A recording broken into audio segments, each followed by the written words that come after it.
Welcome Tiger fans to RHS Football 2024.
This is Mike White with Coaches Talk. We're here today with Coach Jordan Garner, head football coach of the Ripley High School Tigers. Coach, as always, thanks for being with us. Thank you for having me, Mr. Mike. Well, Coach, of course, last week was the Tiger Bowl, Ripley versus Halls, and we ended in a tie, so it's kind of like kissing your sister or something, I guess. But I know that's not the way we wanted it to go, and I'll say right off the bat, I know we had a ton of penalties called on us, and Halls, I don't think, had any except for a sideline warning. But I talked to Blake, too, after the game, Coach Stegall, and he said, well, the offensive line referee, he said he missed 3 blocks in the back. And so I said, well, that goes to show you. I said we had one coach had 12 penalties called on him, another one had 0, and neither one of them were happy with the referees. Absolutely. I said, not. So I guess the referees needed as much help or as much practice as the football players. Yeah, they got all the practice they needed, I believe. I hope they did. I hope they got all the flags. I hope they got it out before we get going this time. Well, Coach, what are your takeaways from that game? I thought we did some good things offensively and defensively. Our defense played pretty well. I mean, pretty much the entire game except for one drive. We kind of lost our composure there on that drive. We got a little undisciplined on that drive and allowed them to really drive right down the field. We made a couple of mistakes and let that snowball into kind of a big problem. So, they played well for the most part, but we've just got to clean up those little things. Offensively, we moved the ball at times just how we wanted to move the ball. Our first drive went just how we wanted it to go. We hit that big run right out the gate, kept driving, got right down to the goal line, and really thought we could punch it in. I've told the guys all week, if I had it back, I'd kick the field goal right there. So we got a new field goal kicker this year who is really good. I know, that extra point later in the game, it kind of a tough hold. The snap was a little off, so the hold was a little off, so it made the kick do what it did. But, if I could have it back, I'd probably kick that field goal there and go ahead and get points on the board. But me being me, I felt like we could punch it in right there, and they made a good play. So I think we did some great things, but the negatives kind of outshine the good things that we did on that day. Well, Coach, did everybody come out of that game pretty healthy? Are we healthy this week going into our first game of the season? We've got some guys that are kind of banged up and bruised a little bit as they were kind of held out of practice for a little bit this week. We only came out with kind of one big injury as Mason Deloach did come out with a little MCL issue. It looks like he's avoided any type of tear or anything to his MCL, and they think it's just a sprain. So he's actually going through therapy this week, and he's going to test it out tomorrow. So depending on Mason and how he feels, we'll see if he's actually going to go on Friday.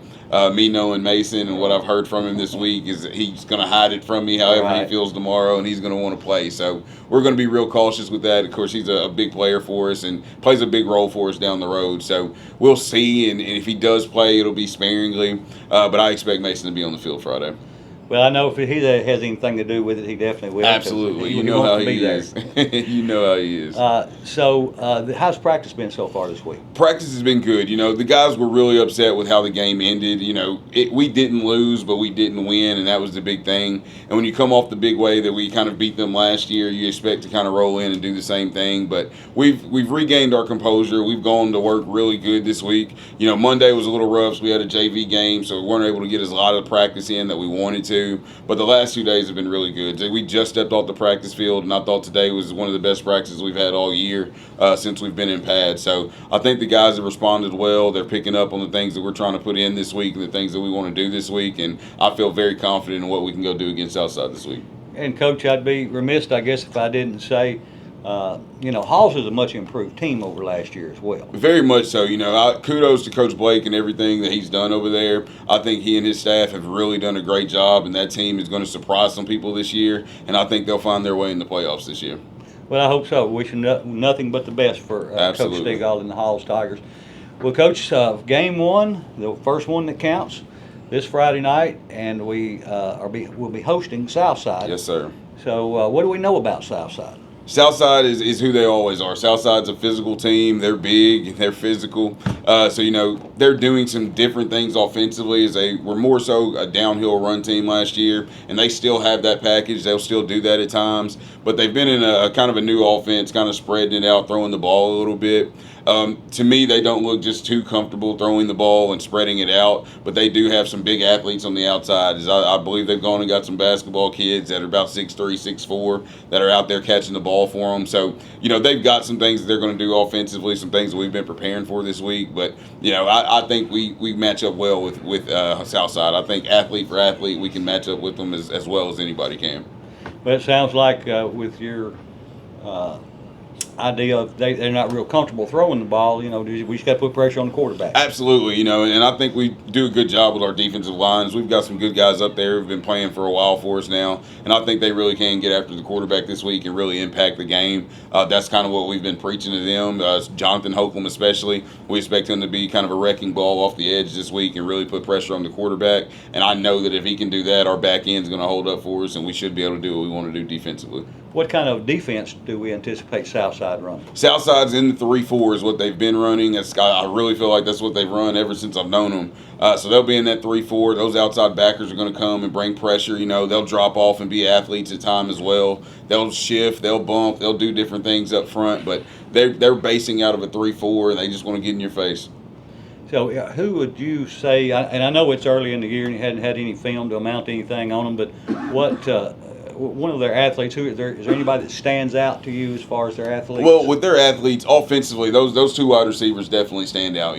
They're big guys that absolutely, I'd love to have on my team. So those guys stand out as you just look at them right there on film, and they look like college receivers, as they're the prototypical guys that you see playing on Saturdays and on Sundays these days. As they're big physical guys. So, those guys stand out. Defensively, their linebackers are really good, in my opinion. As they read very well, and they'll get downhill, and those outside backers are going to come and bring pressure. So, those outside backers, those inside backers, and those receivers absolutely stand out on film.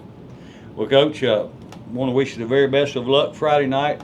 Want to invite everybody to come out and watch the ball game. It's going to be a great game, first home game of the season. And, we just need a big crowd to support the Tigers to start off 1-0, which is what we always want to start every year. And, again, wish you the very best of luck, and we'll see you on the sideline. Sounds good. Thank you, Mr. Mike. Thank you, Coach.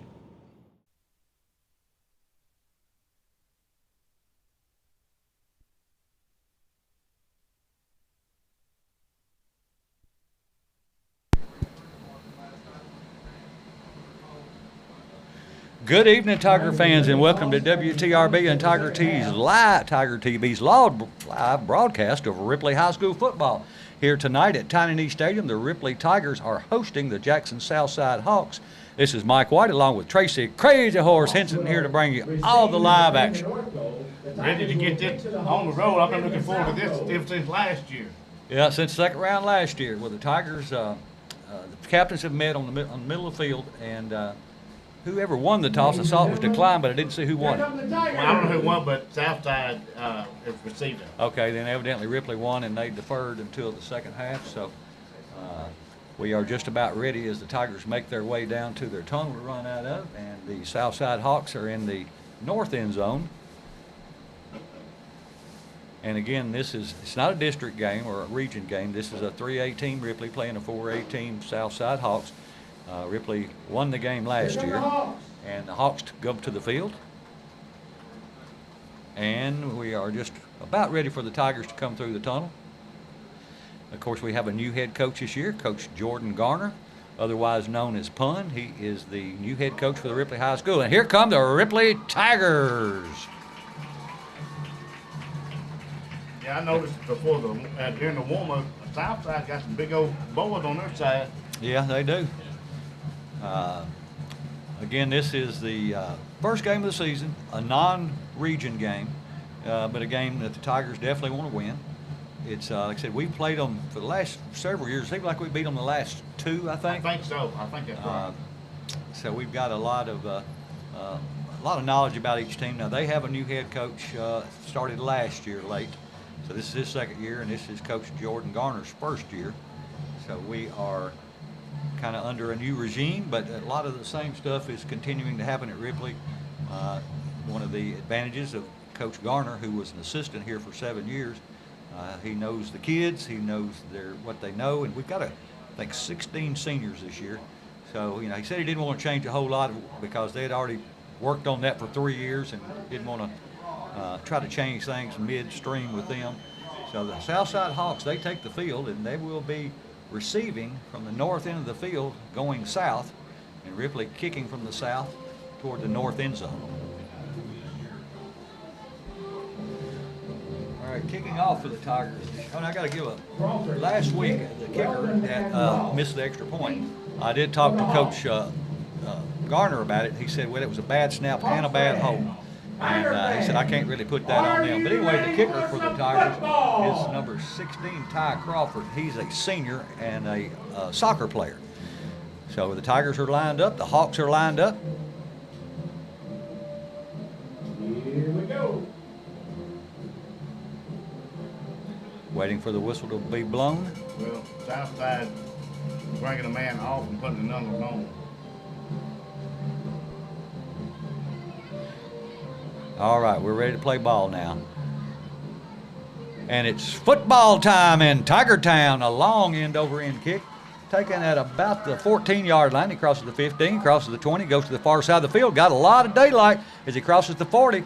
He's down across the 50 and finally pushed out of bounds. No, he's still on his feet, but he's going to be tackled at about the 42 or 3-yard line of the Tigers. So a great return to start the game for the Southside Hawks.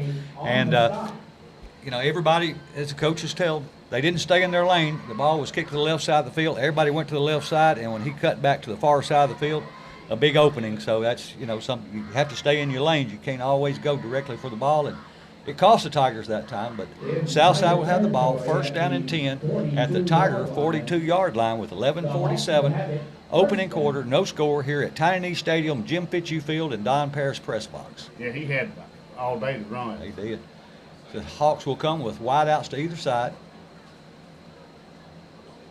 And they have a wing to the right, shotgun formation.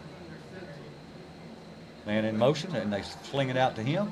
He's got a little open field, but he is going to be brought down by number 7, AT3, and I believe that's number 4 at about the 40-yard line, so a couple yards to pick up. On that with AT3, JQ. JQ Hart. Have to get used to his numbers again. I watched him play basketball this off season for football, and obviously he had, as far as I know, he had a different number, but he's been a force to be reckoned with for a while for the Tigers. The Hawks will break the huddle. They'll come to the line and send 2 wide to the left, 3 wide to the left, 1 wide to the right, Shotgun formation, single running back to the quarterback's left. As he just rolls to his left, looking to throw, looking. He's going to throw into the flat. It's complete. He's knocked out of bounds immediately by number 4, and 2 flags come out. He's about a yard short of the first down marker. We'll have to see what the flag is. Well, he makes that reception. I'm gonna say it's in the backfield. I was afraid. Looks like it's going to come back. Illegal receiver downfield. So it took him so long to get set up. You know, those guys blocking. You know, you can only go 3 yards from the ball, but once the ball is snapped, it's hard to know exactly where 3 yards are when you're busy blocking somebody. So somebody got a little bit further downfield than they should have. Yeah, he had AT3 on his heel. And now the Hawks will be in second and about Penalty from the 13. scrimmage line brings up second down at about 14. The Hawks with 10:58 to go, opening drive, no score. Whistle blows. The Hawks will send 2 wide to the left with a wing to the left and 1 wide out to the right. Shotgun formation. 1 running back in the backfield to the quarterback's left. Here's a snap, drop straight back, looking to throw, looking, flushed out of the pocket. He's going to run it himself, and number 40 makes a great tackle, about a yard gain for the Ripley Tigers. Number 40 for the Tigers is Dalton Rogers, and Dalton Rogers is a junior. He is 5'11", 195 pounds. Somehow I think J.Q. Curl was number 40, but he's number 4. Yeah. I had too much. He had too much drink, that was what you saying? Too much Dr. Pepper? Yeah. Well, that actually went for about a yard gain, so it'll be 3rd and 12 for the Hawks, and they are at the Tiger 44-yard line. Tigers done a good job of holding them once they started that, they got that big run back. 1 wide to the right, 2 wide to the left, wing to the right, hand the ball to the fullback going right up the gut. And he breaks a couple of tackles and gets him back inside the sticks and picks up about 5, maybe 6. So he's just inside the 40, but it's going to bring up 4th down for the Hawks. 4th down at about 8. And 8 yards for the first. 9:50 to go, opening quarter, no score here at Tiny Knee Stadium. Jim Fitzhugh Field and Don Paris press box. Yeah, we don't have a roster for the Southside Hawks. That was number 2 for the fullback to carry that ball for the Hawks. Good hard run. He picked up about 5 yards, got him back inside the 6, but they're going for it on 4th down. So that to me says they feel confident about their offense. That's flag. Okay, flag. I hope it's. It looked like the time maybe ran out. Yep, delay a game. So that'll back them up 5 yards. And it'd be hard for me to imagine that they would still punt, but I don't see any personnel changes. So, they may have had try to draw us off sides, which 5 yards wouldn't make any difference at this point. And but they still are in the formation to go for it on 4th and about 12. No respect for the Tiger defense. You got to earn it. Here's a snap. He rolls straight to his right. He's got a man in the flat. Oh, and it's knocked down. Knocked down by, I think, number 56. 56 for the Tigers is Will Rose.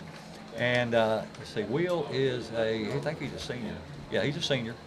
Really good football player, and he played for a long time. He knocked that ball down, and so the ball will go over on downs. Ripley will have the ball 1st and 10 from their own 44-yard line with 9:20 to go, opening quarter, no score. I want to give a shout out to a few people that I know are watching, and some of them listening. Right straight across from me is Mr. Jimmy Hill and his son Jeff Hill. Give a shout out to them. Ripley to the line. First offensive play. 1 wide out to the left. 2, 3 to the right. Smith in the gun. 1 man in motion. That's Hurdle. He takes a snap. He throws it out to Hurdle on the swing pass. And he gets past the first tackler, breaks the second one, and the third one, picks up about 8 yards on the play. A nice carry for Hurdle. And so it'll bring up 2nd and short for the Ripley Tigers. Yeah, great catch and great run by J.Q. I want to give a shout out to Joe Russian. I talked to him a few months ago, and he said he listens every Friday night and has for years. Had no idea. So he's an old teammate and a classmate. All right, let's see. It's going to be the Tigers are. Whistle stops play. They tried to run a play, but a flag came out, or at least a whistle stopped the play. It may be making somebody leave for equipment malfunction, or I didn't see any kind of call. I did see one guy come out, and that was Hurdle. So the Tigers are in 2nd and 3, it appears from here. Ball just across the 50-yard line at the Hawks 49. 2 wide left, 1 to the right. Smith takes it himself. He's running the option. It's a toss. It was an option, and they tossed it back to number 23, Thompson, and he loses about 6 yards and gets back. Well, they're saying he's going to be down. I thought he was outside the sticks, but he loses back to the 46-yard line, so it'll make it 3rd and 9 for the Tigers. Yeah, he looked like Sammy was going to fake that handoff and take Well, it on upfield. It was an option, and he had the option to turn it up and run it or pitch it, and obviously that was one he should have run. Yeah. All right, here come the Tigers. Say a quarterback wants to throw. He drops straight back to quarterback draw. He goes right up through the gut and gets right to about the 49-yard line, where it's going to bring up 4th and 4 for the Tigers. And the punt team comes on for the Tigers. They are going to punt the ball away and try to get them deep, unless it's a fake. Yeah, it'd be. Well, it'd be interesting to see if Coach Garner rolls the dice as much as Coach Cruz did. 'Cause, Yeah. you know, he would fake it on 4th a lot of times, or he'd try an onside kick when you weren't expecting it, and just kept people on their toes. Kicking for the Tigers, or punting for the Tigers, trying to see the young man's number. I think he's 26 I think or he 28. is too. Oh, yeah, 28. If it's 28, yeah, he's the punter. That's Will Maynard. He's another soccer player, I do believe. And here's the snap. And it's a good long kick downfield. And it hits and takes a great Tiger roll and rolls too much as it rolls into the end zone. But it's slowed down. If we'd had a couple more steps on the ball, we might have pinned them back inside the 10. But as it is, it'll come out to the 20, where the Ripley Tigers go on defense, and Southside Hawks will have it 1st and 10. Also, we want to mention our cheerleaders. The captains are Aisha Body and Rhett White. Cheerleaders are Laney Woodard, Alyssa Boyd, Linda Burrow, Cheyenne Houston, Allie Hendren, Julia Manley, Callie Pittman, Doriana Roberts, Reagan Conrad, Emma Heath. We'll get to the rest after this play as the Hawks come to the line with wide outs to either side. Shotgun formation, running backs to either side of the quarterback. The one on the left goes in motion. They throw it out to him in the flat, and just like swing pass, and he picks up about 6 yards on the far sideline. Continuing are Carly Hutchins for the cheerleaders, Zoe Latham, Emerson Payton, Riley Ray, Taylor Ray Burks, Maddie Carter, Keegan Gaines, Lexi Latham, and Kaylin Perkins, and coached again by the very capable Bailey Ring. Okay, the Hawks are in 2nd down and 2, ball at their own 28-yard line. 6:34 on the clock, no score, 1st quarter. 2nd drive for the Hawks, man in motion, and they pitch it out to the right. He's got some room. He's in the secondary. He's got one man to beat, and that is none other but Super D, as he runs him down at about the 40-yard line. He saved the touchdown. They're going to say it's about the 38 or maybe 39. But you could see him, and there's a flag on the play, so it may come back. But either way, the hustle by Deloach, I mean, I saw him coming across. You could just see how hard he was running. I mean, he was like gritting his teeth and giving it everything he got. He does that on every play. He's really quick. He is. I was telling you. Face mask against the Okay, so that will not only bring that. Let's see, that was about a 30-yard run. It'll bring that back and then back them up 10 yards. So a big break for the Tigers. It's the first time this year we played somebody that they got a penalty on them this year. I know that's right, and I'm going to tell you too, we got a good old Halls boy out there refereeing tonight, or umpiring. Oh, who's that? Tony Riley. I don't know him. Yeah, I went to school with Tony. All right, it's going to back them up to the 26-yard line, where it will now be 2nd down and about 4. Also want to give a shout out to Dan Douglas. I know he always listens, an old Tiger himself, like me, just a little bit older. And big supporter of Ripley Sports, has been forever. And want to give him a shout out. Hawks come to the line. They have 2 wide, 1 wide to either side. Wing to the right. Hand the ball to the fullback, going right up the gut, and nothing doing there. The Tigers swallow it up immediately. Number 99 on that. And there was there. Yeah, it was a fumble, and the Tigers recovered it. And I mean, they ran into a pile of Tigers. Number 99 was one of the ones out there. That is Bryant Stephanie, he is a sophomore, 5'11", 260. He was in the middle there. I'm not sure if he's the one who caused it or recovered it, but he was probably part of it. All right, now Ripley back on offense.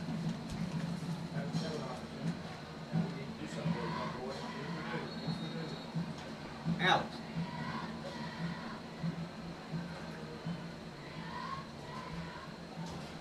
All right, here we are back.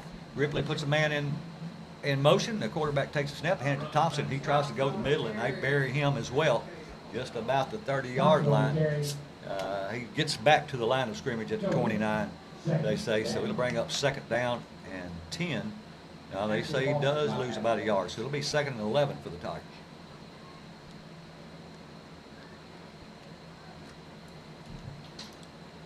Tigers have 2 wide to the left, 1 to the right. Smith's in the gun, takes a snap, hands it off to man in motion, which is Hurdle, trying to get outside and cannot find the corner. I have to say, Jackson Southside did a really good job of stringing that out and just protecting the sideline. Never gave him a crease to turn up under, so basically for no gain. So it's going to be 3rd down and 11. Yeah, we're going to have to get that ball in that end zone or get a field goal 1. Well, we're going to have to throw the ball or something to open that up because they're just playing the run all the way. It appears to me. All right, 3rd down and 11. The Tigers go for it. Or on 3rd down, obviously they're all going to go for it, and a mistake in the backfield, and Smith is tackled behind the line of scrimmage for about a 10-yard loss. So that takes us definitely, I'm not sure what our range is for our field goal kicker, but we're definitely in punting situation now. Yeah, you looked at about a 40. We've had guys that could do it. Oh, yeah. Yeah, but they done moved up and went on. Yeah, they moved on from here. But all right, now we have number 28 again for the Tigers, Will Maynard. He's a 6'2", 170-pound senior, as he is punting for the Tigers with 4:30 to go. Opening quarter, no score.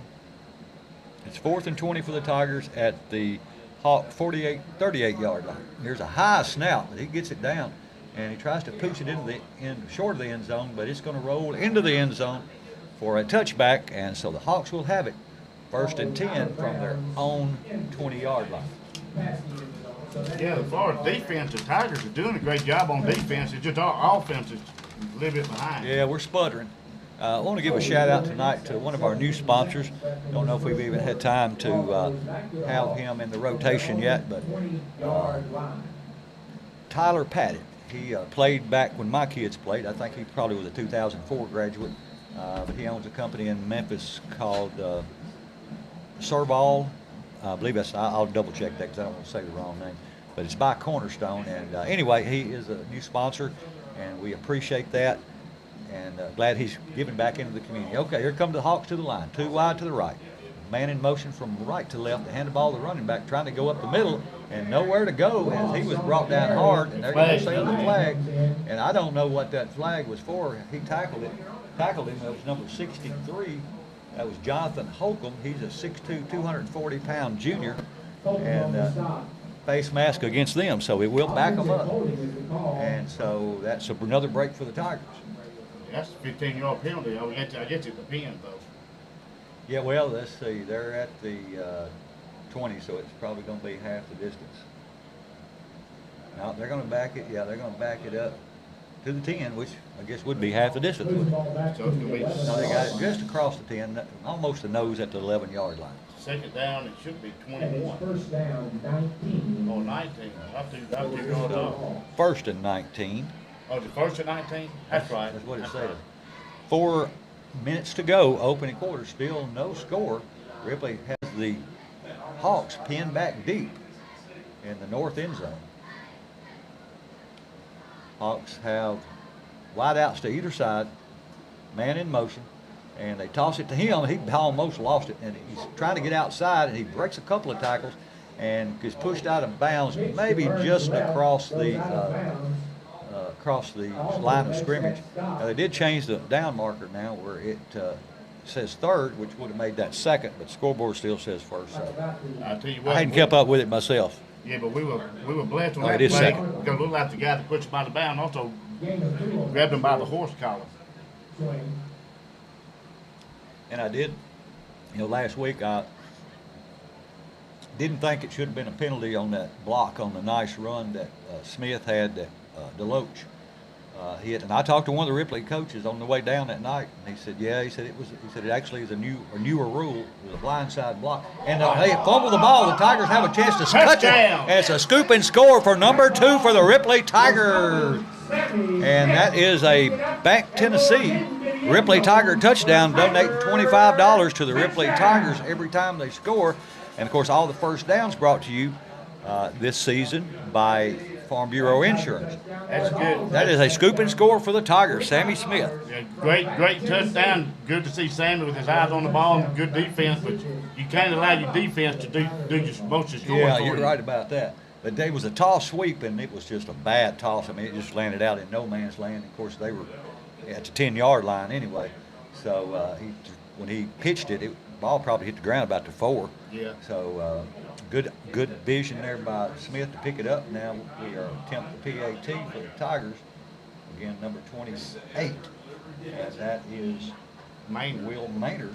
Well, it's number 16. Oh, that's right. Yeah, this is 16. He's kicking, not punting. That's Ty Crawford. And he's a senior as well. It's good. And it's good. So the Tigers on top, 7-0 with 3:41 to go, opening quarter. We'll take a 30-second break, and we'll come back with a kickoff right after this. Tigers getting ready to kick off after that scoop and score by Sammy Smith for the Tiger defense. As we get ready to kick off, again, the Tigers lead 7-0 with 3:41 to go in the first. 2 back deep, stand about the 9-yard line for the Hawks, and here's the kick.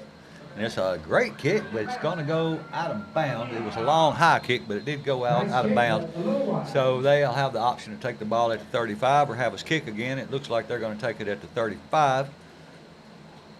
Trying to find some scores, but I don't get nobody scores yet. A little early. Yeah, I'd like to know the score between Crockett County and Northside. We play Crockett County at Crockett County next week. Yeah, sure do. Make your plans now to come out, go to Alamo next Friday night to watch the Ripley Tigers take on the Cavaliers. We can call that the Highway 88 battle. Well, the battle for 88. Option on that kick, and The battle for frog jump. Yeah, battle for frog jump. 35 yards. Ain't many frogs over there, but it's There's a lot of jumping going on, though. 1 second. All right, the Hawks are going to break the huddle. And again, they're in all white. The Tigers are in purple pants purple jerseys and gray pants with white stripe down the side. The Hawks have 2 wide to their left, 1 to the right. Flag, or at least a stoppage of play, comes in by the referee. And not sure, okay, sending somebody out. I think that's AT3. Something must be, and another flag comes out. Not sure what that's for. Before he ever got to the sideline. I think he said something. Yeah. Sportsmanlike conduct. He must, because he threw that flag just about the time he ran by. Well, I saw AT3 when he running off. He was running his mouth. Yeah. You gotta have a little self-control. It's an emotional game, but that is enough to give them a first down, or it's an automatic first down anyway. Is that Austin out there? Your dad talking to him? Oh yeah. Brings that ball I knew that was to coming. midfield. I didn't know Austin been working with him. Yeah, he has. Art, the ball is right at the 50-yard line. It's first down and 7, 3:41 to go. 2 wide to the right, 2 to the left. 1 to the left goes in motion, and the one in the right started in motion. They go hand up right up the middle, and he picks up about 4. And Ross, so right up the middle. I think Thompson had to come out maybe Rose because of makes a that stop after about a chin strap or 4-yard something, gain. maybe wasn't something about the equipment. Yeah, because he come out earlier. Second down. Yeah. I guess for the same thing. So I don't know. He had a sweatband on. He just took that off. I don't know what it was, but at any rate, live and learn.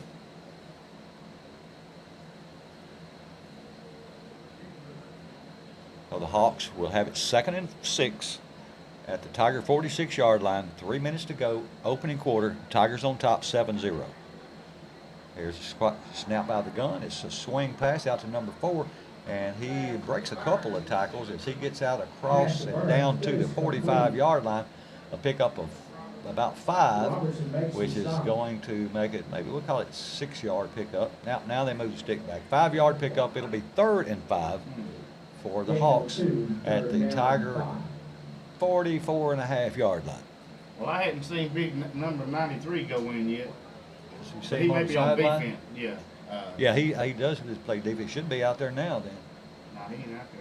I don't even see him dressed. I see a 90. I can't see if it's 2 Yeah, or that's 3. him right there. I think that's 92. All right, the Tigers on defense again. The Hawks send 2 wide to either side. Shotgun formation. Quarterback drops straight back. Throws it over the middle. It's hit and complete as soon as he went up to get it, he was tackled immediately there by none other than Super D. But it was enough for a first down, so that'll move the sticks. It'll be 1st and 10. Yeah, that was number 5 for the Tigers. I mean, for the Southside Hawks. Yeah, and it's Dropped that complete. ball. And he went up to make the catch, and he did make it. But when he did, his legs were taken completely out of it. Okay. Well, I just got a word from one of the coaches. Said that number 92, they call him Big Chicken. I've heard that before. All right, here come the Hawks. They've got more in tight. They got 1 wide to the left this time, and the sweep coming this way to the right, and hitting the backfield and going to be brought down by Sammy Smith. And there, I don't know what that flag's for. They're going to throw. I don't. Maybe he did grab a face mask or something. I don't know. But he had him for about a 10-yard loss, and it came out right about the time or the place that the tackle was being made. So I'm not sure exactly what the call is yet, but it doesn't look good for the Tigers. Face mask against Ripley. So evidently he must have grabbed the face mask, but I would hope that this would be, the 5-yard variety. And it was incidental. So it just moves it up to the 40. And so it could have been a lot worse. Could have been a lot worse for them, could have been a lot worse for us, because we almost had a 10-yard sack, but then we didn't, we got to Well, wait. it makes a difference when it's accidental and when it's done on purpose. What makes the difference? Yeah, well, I tell you, that makes a difference. Oh, yeah, as far as the definitely. yard. All right, here is it's 1st and 11. They hand the ball to running back going right up the gut. And he breaks a couple of tackles before he's tackled. He gets back to about the original line of scrimmage. So it'll be 2nd down and 10 at the 38-yard line of the Hawks. And that was Dalton Rogers, number 40, junior for the Ripley Tigers. Got that tackle. Yeah, if you just try to tackle somebody and your hand goes across it or something, as long as you don't jerk on it, it's not going to be the personal foul kind, typically. No, when you see the head go around 3 times, Yeah, you know it's on purpose. Absolutely. The Hawks break the huddle again as they're going to send 2 wide to the left, 2 wide to the right. Shotgun formation. 1 running back behind the quarterback in shotgun. Snap. He's just going to run it to the right, running the option. He turns it up himself, and number 40 brings him down after about a 5-yard gain. And That was on the tackle for the Rogers Tigers. again, number 40. Yep, Dalton Rogers, and he's a junior. So it will be 3rd down and about 7 from the Tiger 34-yard line with 25 seconds to go. Maybe one more play in this first quarter. 2 wide left, 2 wide to the right. Shotgun formation. Quarterback drops back. He wants to throw. Now he's going to puck it and run up the gut himself. He's short of the first down, about the 30-yard line. So it's going to bring up 4th and about 2. But that's going to be the last play of the opening quarter. So at the end of 1 here from Tiny Knee Stadium, Jim Fitzhugh Field, and Don Paris Press Box, we'll come back. Let's make sure that thing may be a penalty on that play, and then let's see if they're going to run one more play. It looks like they are going to call that the quarter. So that's the score at the end of 1. We'll take a 1-minute break and be back with the second quarter right after this.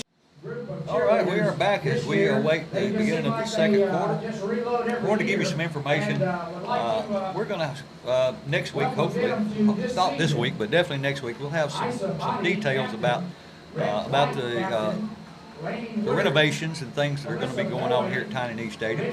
So I thought I'd go back and do a little history of it. A little every week, mostly about Tiny Knee.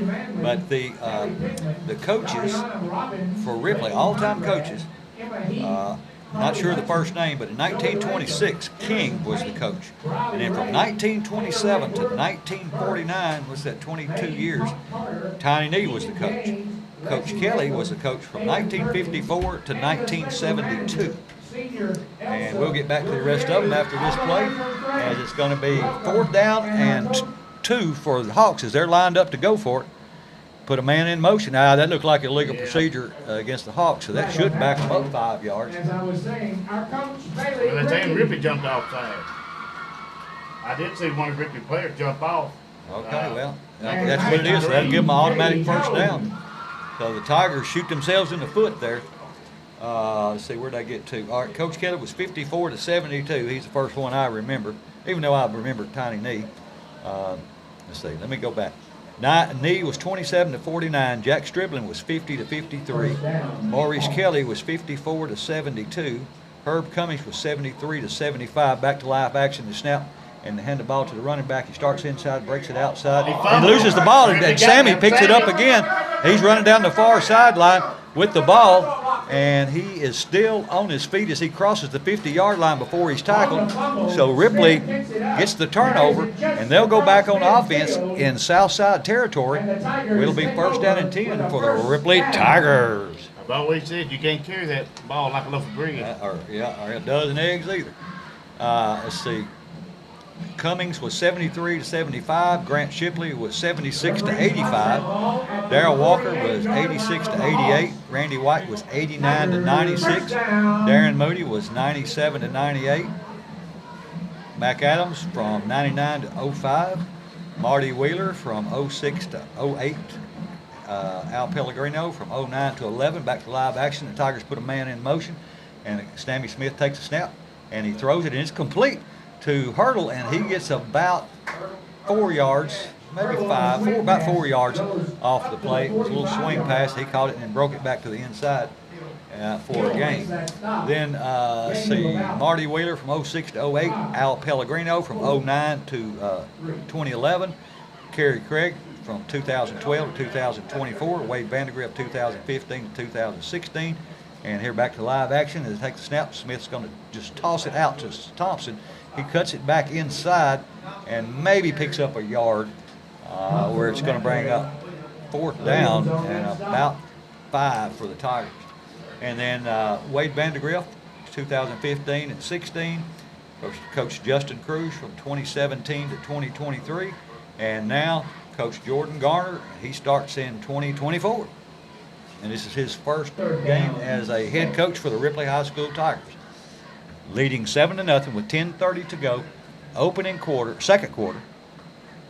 Again, Tigers on top, 7-0. 2 wide to the right, 2 wide to the left for the Tigers. Shotgun formation. Smith takes a snap, drops back. Now he's going to pull it down and run. He's got the first down, and he runs hard and picks up another Farm Bureau insurance for Ripley Tiger first down as he gets down to the 34-yard line. Flag on the play. However, we've got the flag on the field. It's against Ripley, I guess. Well, that's the reason they shouldn't have moved those sticks. See how they're moving the sticks down there? They've already moved them. Now they don't know exactly where to put it back. Wow. You don't move the sticks until you find out if it's a penalty and the referee's motion you down. But they've got a referee standing over there. Maybe he told them that. But and maybe it's a spot foul. But see, they don't really know where to go with the first down sticks. At any rate, we'll say this: according to the sticks and according to the scoreboard, it's 1st and 10 from the 47-yard line of the Hawks. Okay, I guess that's about as good as you could hope for with a penalty, I guess. The Tigers have 1 wide to either side. No, they got 3 wide to the left, 1 wide to the right. Smith in the gun.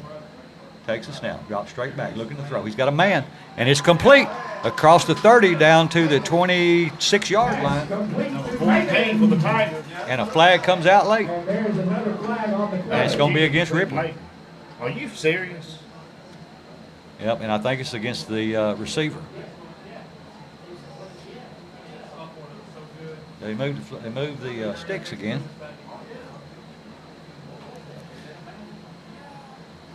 Yeah, unsportsmanlike conduct against Ripley. That is ridiculous. Yeah, I mean, that's two That's ridiculous. in just a little over a quarter of play. You know, kids got to know that they've got to, control themselves. I don't know what was said. It might not have been much, but evidently it was too much. All right, so now the ball is at the 41-yard line. Well, I'll echo what I said last week. Remains Keep first your mouth down. shut, line up, and play ball. Play ball. 41-yard line. All right, it'll be 1st and 10 again, but now the ball is at the 41-yard line.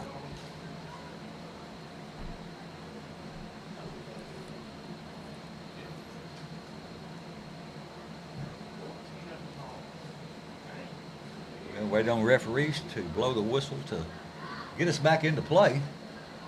The Tigers will have 2 wide to the right, 1 to the left, it appears, and a wing to the left. Smith in the gun, one running back behind him is Thompson.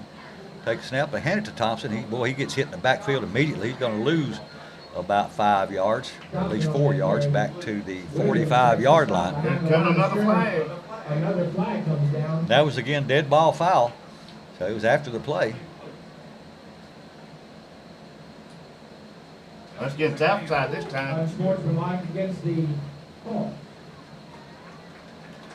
Okay, well, I always say, as long as you call it the same both ways, if you're going to call it tight both ways. If you're going to, play loose, let them play loose both sides. So sometimes you win, sometimes you lose, sometimes it gets rained out. Well, It'll be 1st down. That is a Farm Bureau Insurance Ripley Tiger 1st down at the 30-yard line of the Hawks with 10:03 to go. 2nd quarter, Ripley on top 7-0 here at Tiny Knee Stadium. A 1st and 10 for the Tigers. 2 wide right, 1 to the left. Smith in the gun. He rolls to his left, looking to throw. He's got a man. It's complete. Oh, he dropped it. Hit him right in the arms, and he dropped it. that's number 40. So that was an incomplete pass. Ball was intended for Intended for Curry. Dalton Rogers. 2nd down.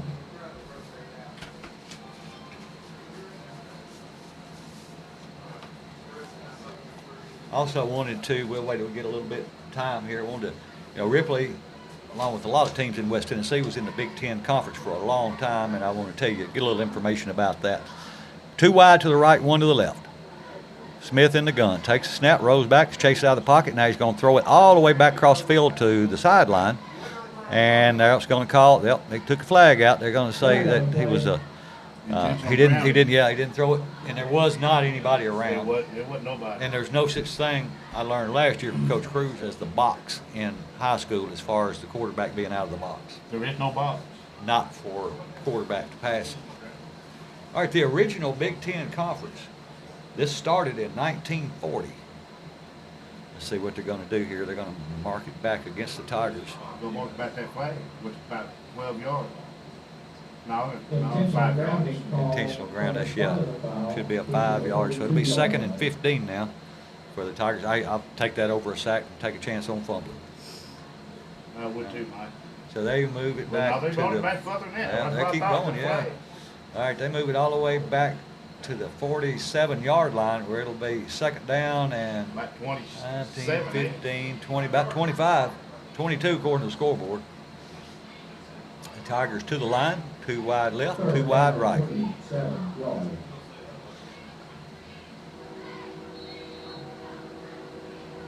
Smith in the gun. Thompson stands to his left. Smith takes a low snap, rolls to his left, looking to throw, flushed out of the pocket, still on his feet, being chased, and he's going to be tackled way.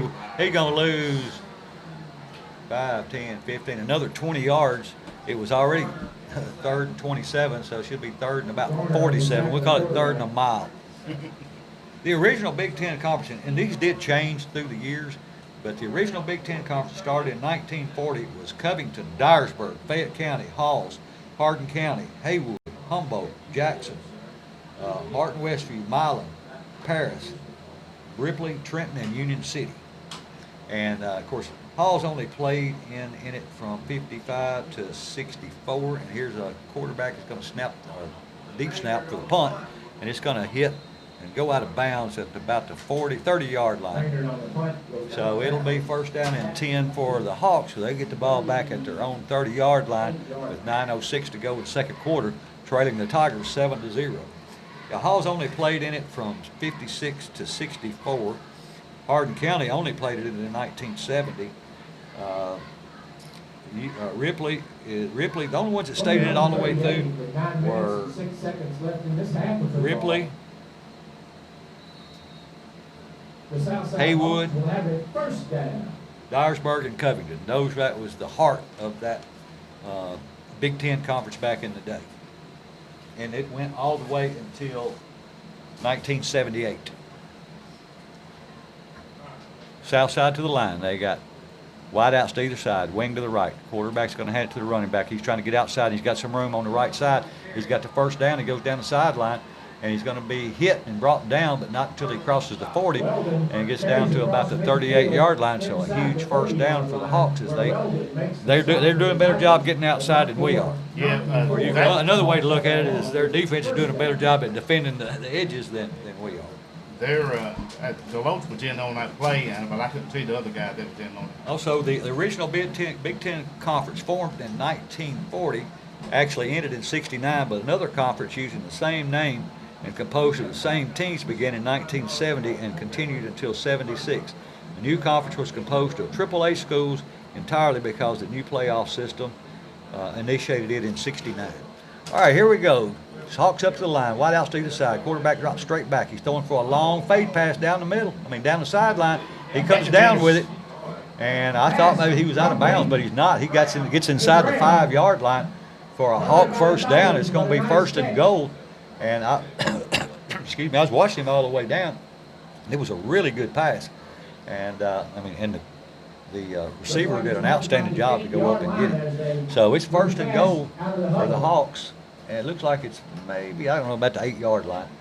Too wide to either side. Man in motion. They hand it to him coming to the wide side of the field. I think he could have made it, but he trips and falls down and loses a couple of yards back behind the 10. Old monster grass, old turf monster got to Well, it. I'm going to tell you that number 15 wide receiver for the Southside Hawks, he looks like he's about 6'3", 6'4", maybe 6'5". Yeah, he told me that both their wide receivers, he said they look like college kids already. He said if they can get the ball to them, he said they're really good. So the Hawks threatening as they have the ball now on the 12-yard line. It's going to be second and goal to go from the 12 with 7:30 to go, second quarter. First game of the season here at Tiny Knee Stadium. The Hawks are going to have two wide to the left. Man in motion. They hand the ball to the running back going off the right side. He's going to squirt into the end zone. He's in. And so they're going to score with 7:21 to go. The Southside Hawks knock that goose egg off, and it will be 7-6 as we get ready for the point after or the 2-point conversion. Well, them I don't know how many they had, 3 or 4, 2, 3, whatever. Unsportsmanlike conduct really hurt. Absolutely. You know, Anytime you get a 15-yard penalty, it hurts. Especially you get two of them, within just a few minutes. All right, they are going for 2, so they can take the lead here if they get it. Tigers need to stop them. They put a man in motion. They had the running back going off the right side. he got it. And he does get in. So the Hawks take the lead 8-7 with 7:21 to go in the first quarter. We have a new leader. So we'll take a 30-second break and be back with a kickoff right after this.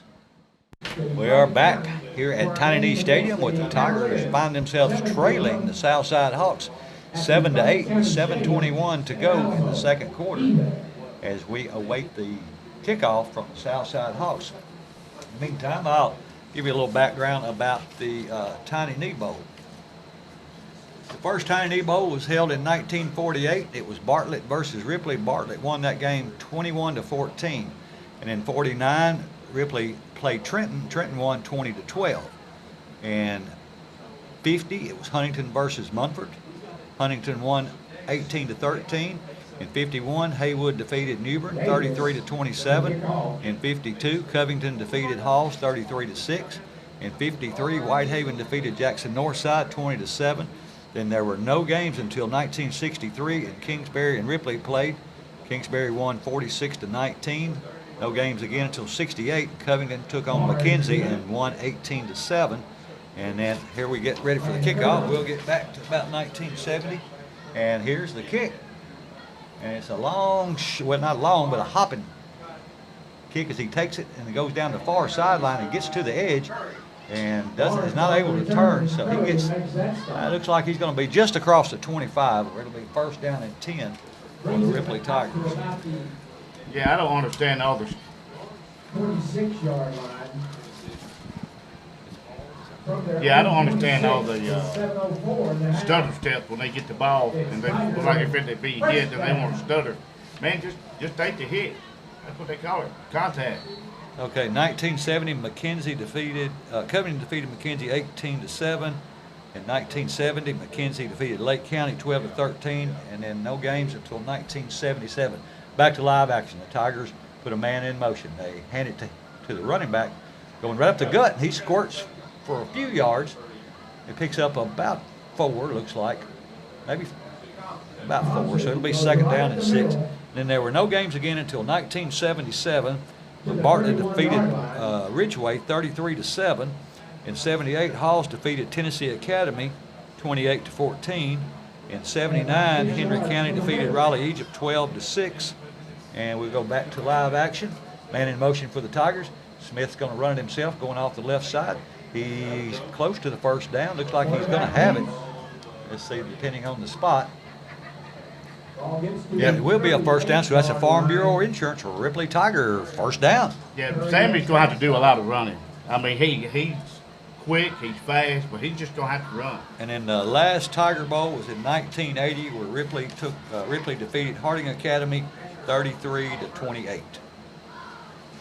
All games back then, of course, all your regular season games, they started at 8 o'clock back then. And these Tiger Bowls, they started at 7:30. 1978 until, I guess, 80, until they quit, sponsored by the JCs. And then it was also sponsored by the Exchange Club from 1948 to 1953. So just a little background information about Tiny Knee Bowl, about the coaches at Ripley, and about the Big Ten Conference. Every week I'm going to try to do something about Coach Knee. He's a very interesting fellow. I mean, I thought a decent amount about him, but when you talk to his grandson, Robert Rooks, over in Haywood, you'll find out you don't know anything, because he's got a library full of information about him. He's a very, very interesting man who accomplished a lot and just did a whole lot for Ripley. Started track and football here at Ripley. All right, 6:30 to go. Second quarter, Ripley trails 8-7.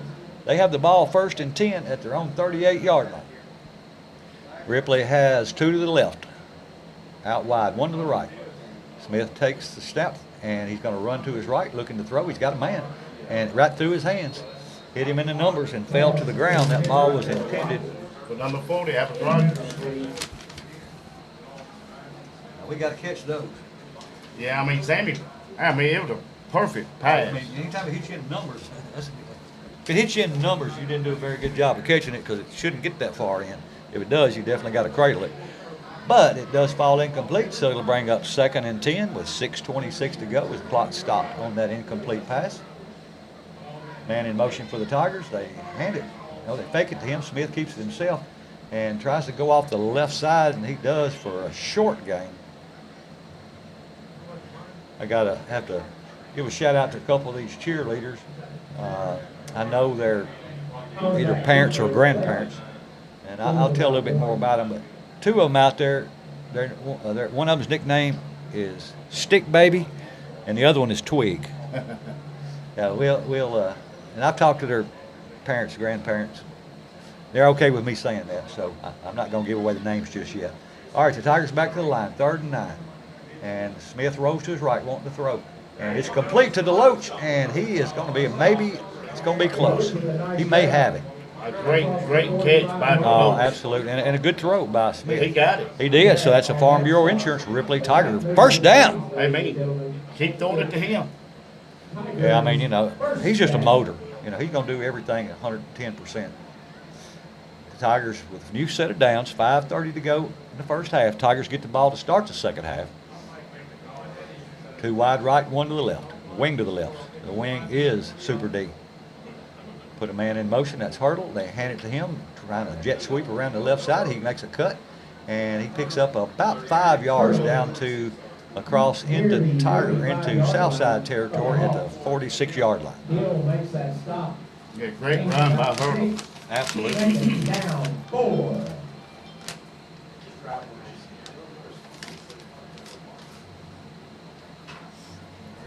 Yeah, I guess it's pretty neat.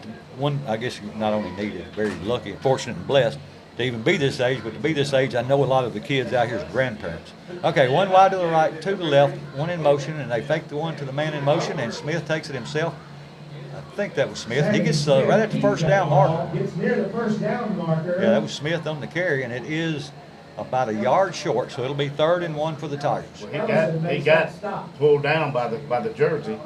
Just shy of the first. Third down, a short. All right, they say it's a first down, so that is a Farm Bureau insurance for Ripley Tiger. First down.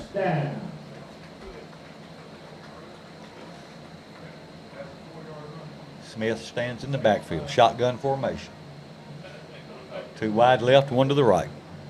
Man in motion, that's Hurdle. They fake it to him. Smith runs it himself off the left side for a pickup of a couple. And they never do put him on the ground, they just stop his forward progress.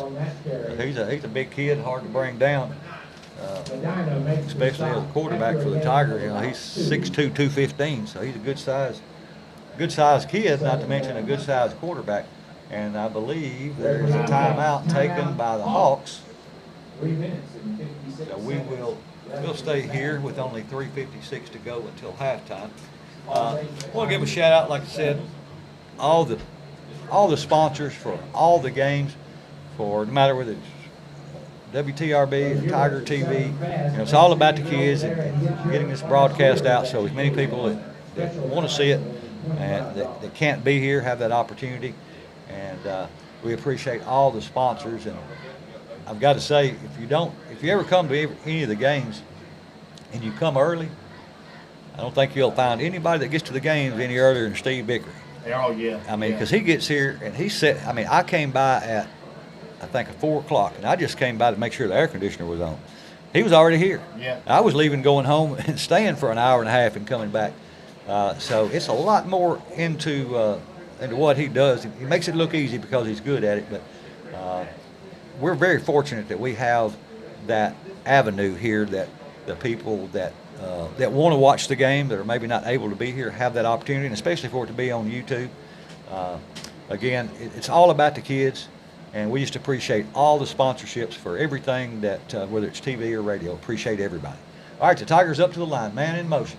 He goes back down. We're going to have offside. Yep, that's going to be Thompson, as he had a false start. So instead of 2nd and 9, he's going to bring up 2nd and 14. Yeah, it looked like he was doing a push-up. Yeah, he started that step, and he tried to stop, so he just fell forward. But anyway, just you know, when Crazy Horse and I get here, you know, it takes us maybe 10 minutes or so to set up. It takes Steve a lot longer than that. And Steve's got a lot of equipment. he does. I mean, a lot. All right, here come the Tigers. Man in motion. He switches from left wing to right wing. They fake the handoff to the running back. The quarterback keeps it himself, but he's going to be basically stopped for no gain, as they're watching for him now. They know he's running the ball. But anyway, regardless of how you listen to or watch the game, thanks to all the sponsors who make that possible, and thanks to all the individuals who listen to it that really make it all possible. Yeah. And glad we've got so many loyal Tiger fans. All right, Ripley will be in 3rd and 14 at the 46-yard line of the Hawks. Smith drops straight back, wanting to throw. Got some time, flushed out of the pocket. He's going to run to his left. Now he cuts back to his right, and he's going to get back inside the sticks, but that's about it. At the 30 or 41-yard line, so it's still going to be about 8 yards short. So the Tigers are going to looks like send in their punt team. And yeah, it's going to be 4th and about 11. You know, maybe we can keep this one rolling into the end zone. You know, the defense, which is I didn't really notice it before, but they don't really. At least the last 2 times we punted, they didn't put any pressure on him. Looked like they just stood up when they snapped the ball. So he's got plenty of time, you know, to let his guys run down and try to get there to stop the ball before it goes in the end zone. If they do it like they did the first 2 times. Well, let's see. Here's the Tigers. Here's the snap. All right, they did rush one guy that time, and they are putting it in the corner, and he angles it for the sideline. And, oh, a great job by the Tigers. They stop at about the 1 yard line. That ball down near that goal line where it, I was trying to see who stopped it. That was AT3, wasn't it? That was number 1. And number Still one. number 7. There goes 3 back out on the field. That Barnes, he's a senior. Okay, great job by him. And Barnes made that so that's going to put them back about the 1 yard line. There was 3 of them down there, and they were trying to get it before it got into the end zone. They did a really good job. And they did send one guy with some pressure that time, but he was able to get it off and take a little extra time to get it off so his cover guys could get down underneath, and they did. So it'll be 1st and 10 for the Hawks with the lead and the ball, 8-7 with 2:27 to go until halftime. Ripley will get the ball to start the second half. Yeah, we need to get this ball and get him to fumble and score again before we go into halftime. Yeah, this would be a great place to get a turnover, wouldn't it? It's where it happened last time. Our offense hadn't scored yet. All right, the Hawks come to the line. They've only got one wide to the right, and they just kind of sneak it up the middle. And, just try to get the flags out on this side. So I'm not sure what that will be. We had a man running there off. was a scrum there. May have illegal substitution then. There is a flag on the play. If he didn't pick up much, I don't know that I would decline it. Because he can't, if you're at the 1 and you get half the distance, you don't move much.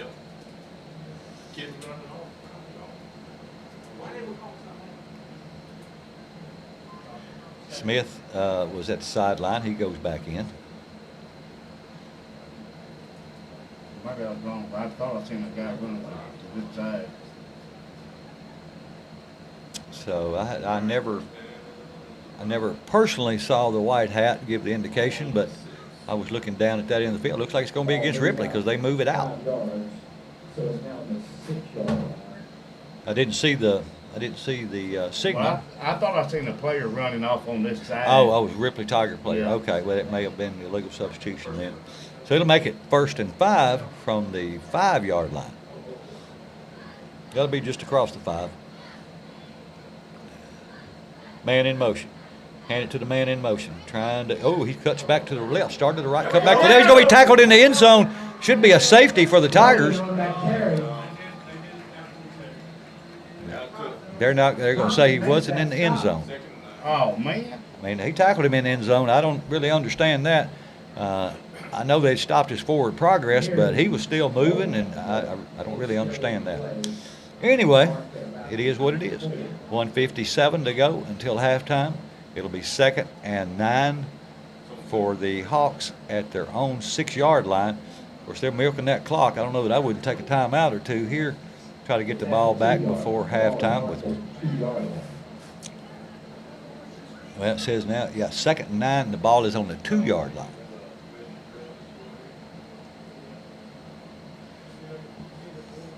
Three wide to the left for the Hawks, 1 wide to the right. And a whistle comes, stops play because the Hawks took a timeout with 1:27 to go. Again, we'll hold it here. Now, the Tigers' defense has played well, and the offense has had spurts of looking good. They haven't been consistent yet. Yeah, we're going to have to put something together. I mean, I don't know what their game plan was. We got to learn to finish drives. I said that last week. We've got to learn. You get 2 or 3 good plays. That's great. Last time, of course, we did have 1 touchdown call back. We were down inside the 10 3 times and only scored once. So, we've got, of course, like I said, one of them was called back. But we've just got to learn to finish drives. Well, and you got to call the game to how the game's being played. Good job, guys. So we come back after the timeout. Again, the situation is Southside 8, Ripley 7. It's 2nd down and 9 for the Southside Hawks. They have the ball at their own 2 yard line with 1:27 to go. McKenzie 14, Huntington 14 at half, Crockett County 14, Jackson Northside 14 in the first quarter. USJ 28-6 over Trenton Peabody. up to the line. Now come the Hawks. 2 wide to the left, 1 to the right. Shotgun formation, man in motion. Quarterback drops straight back, wanting to throw, and he throws out long down the field. Intercepted by, and he drops it. Almost picked off. That'd have been a great, that was at the 20-yard line. Who was that? Was that Deloach? That was number 30 or 38. Oh, okay. Any rate, it was great defensive play just to get there. It would have been, yeah, he's holding his head, so it's 38. 38. And, you know, he wants that one back. He'd love to have that. That was, well, we ain't got a 38. 36.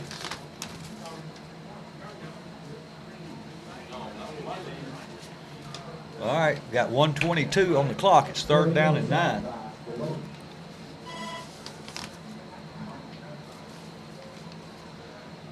Southside to the line. And they snap the ball quick. He's looking to throw, throwing long downfield. Intercepted this time by Deloach, and he's running it back, and he's going to get, he's staying on his feet. He fumbles the ball, and they get it back, I believe. That's their ball. Yep, they do get it back. They're going to have a new set of downs, and it's going to be back at about the 1 or 2 yard line because he was almost in the end zone. And that's one of the things, you know, you hate to see anybody fumble the ball, but he just won't quit. He don't give up. You know, if he'd have caught the ball and went down when they had him, you know, stopped, we would still have the ball. But he's going to give it his 2nd and 3rd effort. And the thing about it is that will happen occasionally, but more times than not, he'll break loose, or he always does something to make up for it. Yeah. If you give it 110% all the time, things good will happen. Good things will happen. All right, new set of downs. 1 minute to go in the game, or in the first half. And they hand the ball to the running back. Yes. And did we get him in the end zone for a safety? We did. So the Tigers tack on 2 points to take the lead now, 9-8. With 59 seconds to go, the Tigers take the lead. Again, a great defensive play or defensive stand by the Tigers. And the Tigers come up, no, let's see, 9-8 is the score now.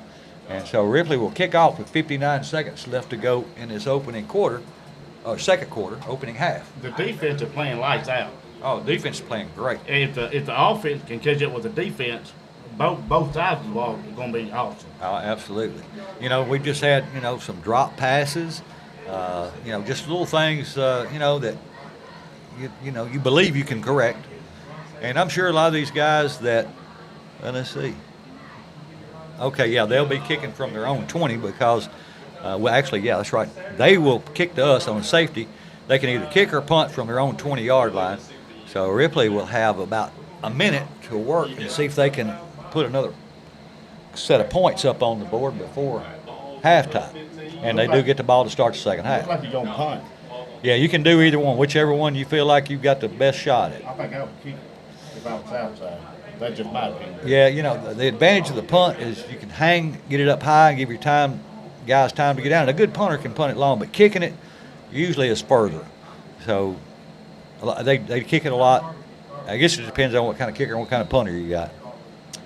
But so Southside is going to be punting the ball from their own 20-yard line, and it's a end-over-end punt. It's going to hit at about the 45-yard line, be taken by the Tigers. That's number 1. He starts to his left and cuts back to the middle of the field, and a flag comes out as he crosses the 50-yard line to the 47, and he comes up injured too. Number 1 is going to be hopping off the field, and you know, yeah, he must have wore a different number last year, but he's been doing great this game. I hate to see him injured. I hope that's not anything that's going to keep him out indefinitely.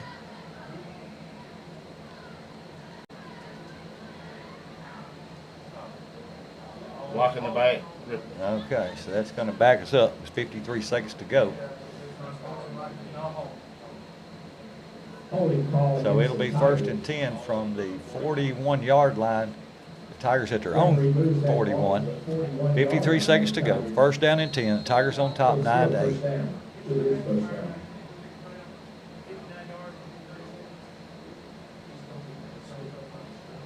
Waiting on the ball exchange.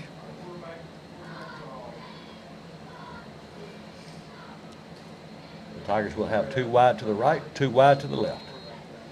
Thompson stands behind Smith in the gun. Wing to the left. Smith takes a snap, looking to throw, looking, he's throwing long downfield, looking for Hurdle.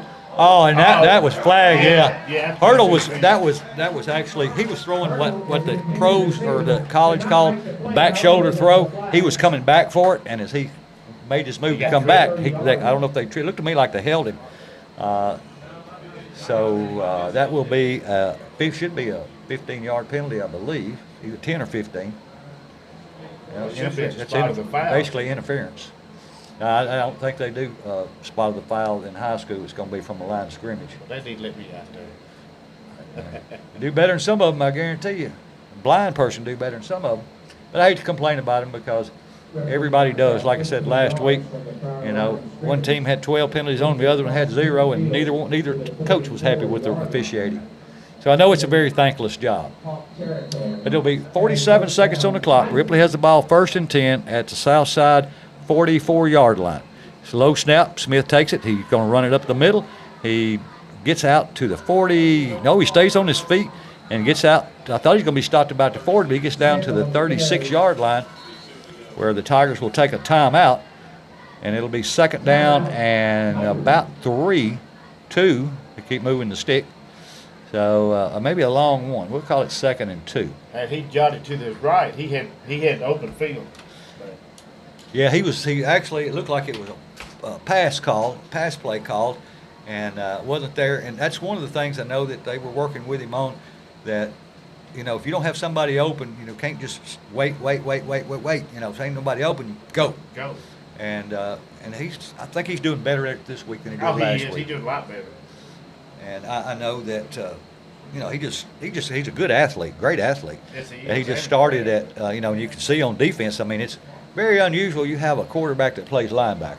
Yeah. Because, quarterbacks usually don't like to get hit too much, and linebackers are usually people who love to hit. Yes, you got a quarterback who don't mind hitting, he'll put his head down, he'll run. Yeah.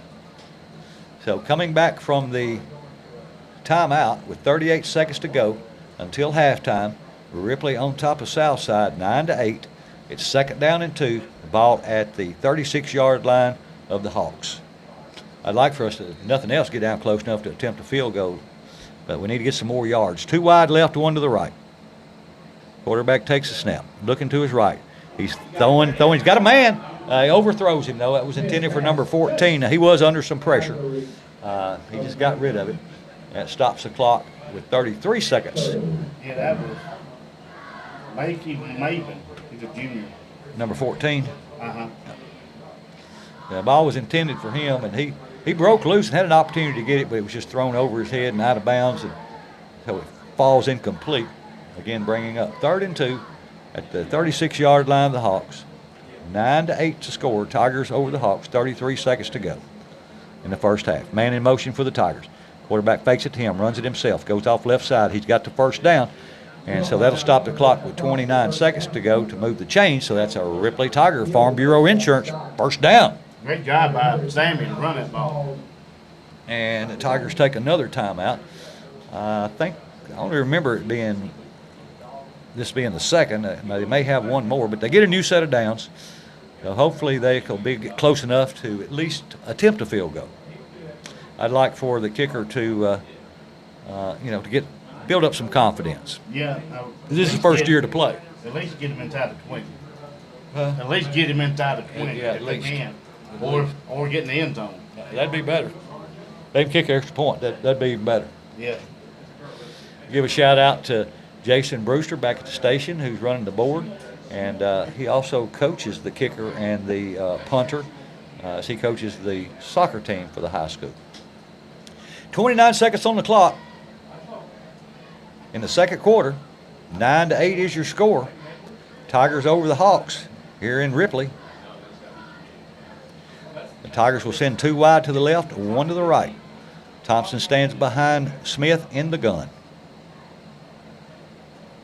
Takes a snap, drops, rolling to his right. Now he's throwing his.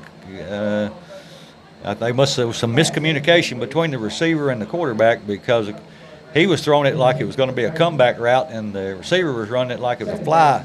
He was just running straight down the field, so it falls to the ground, takes off just a few seconds to make it 24 seconds to go.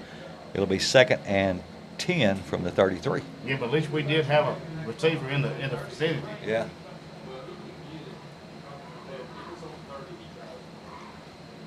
They had a closer man than we did, though, didn't it? Yeah. Like I said, it seemed to me like the quarterback and the receiver maybe not on the same page. 2 wide right, 1 to the left, wing to the left. In the gun. Smith takes a snap. Looking to throw, being chased out of the pocket. Now he's going to throw. It's complete. And he's going to get, well, that's hurdling. He breaks 2 or 3 tackles and gets down inside the 20. 13, 12, stop the clock. 12 seconds on the clock. It is a Farm Bureau Insurance Ripley Tiger first down. And that's how you move the ball. That's right. And I like, okay, I thought that was 2, so this is the 3rd time out. And that's what I like to see. And Coach Garner had said in the coaches show, be sure to check that out, that he wanted to kind of build up, some confidence in Sammy. So he was trying to get some short passes in there that he could complete and build up his confidence. And that was a great call there. Great call, great execution. 12 seconds on the clock until halftime. First game of the season, non-region game for both teams. Then next week we travel up 88 to Crockett County to take on the Cavaliers. Take on the Cavs.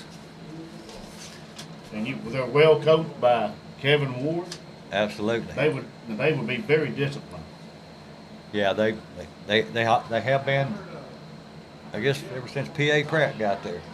And nothing much has changed except for the calendar. All right, the Tigers have taken their last time out. They've got the ball 1st and 10 at the 12-yard line with 12 seconds on the clock. The Tigers this time send 2 wide right, 1 to the left. Smith in the gun. Defense showing blitz. Here it comes, and it was thrown incomplete. It was thrown down inside the 10-yard line, and he went down for it. That was number 4 Hurdle going for the ball. I couldn't see in that far corner, so I'm not sure if he caught it and couldn't handle it, or couldn't hang on to it, or it was uncatchable ball for him. But at any rate, 9 seconds on the clock. Ripley has the ball, 2nd and 10 from the 12. 2 wide right, 1 to the left. I think Smith needs to run this one in. Yeah. If not, this play the next one. He's got a man, throws it a little low.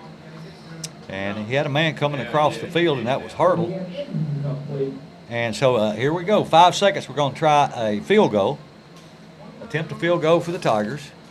And again, that is number 28, Will Maynard, a senior, 6'2", 170 pounds. This is going to be, what, a 20? Let's see, that will be, 29-yard field goal. 28's holding, isn't he? Anyway, here's a snap, hold, the kick up, and it looks good from here. No, it looks wide left. Wide left. All right, 28 was the holder, and 16 was the kicker. And the kicker was, Ty Crawford. And his soccer teammate, number 28, was the holder, Maynard. So Ripley will turn the ball over on downs. 2 seconds to go, so just a formality, hopefully. And we'll go to halftime with the Tigers leading 9-8. Again, remember, next Friday night, the Tigers on the road for their first road game against the Cavaliers of Crockett County. Yeah, I'm looking forward to that game. Because right now, Crockett tied with Northside 14-14. So, Cavaliers always, like you said, they're always a quality team. Even when they have a bad year, they're still good. Yeah, they're always going to be competitive. All right, let's see. They line up to in a regular offensive formation in the gun, 2 wide to either side, and they snap the ball. Ripley running somebody off the field, and they catch it, but it's going to be a flag on the play because we ran somebody off late. It was the last play, but it is a defensive play, so they should get one more untimed down.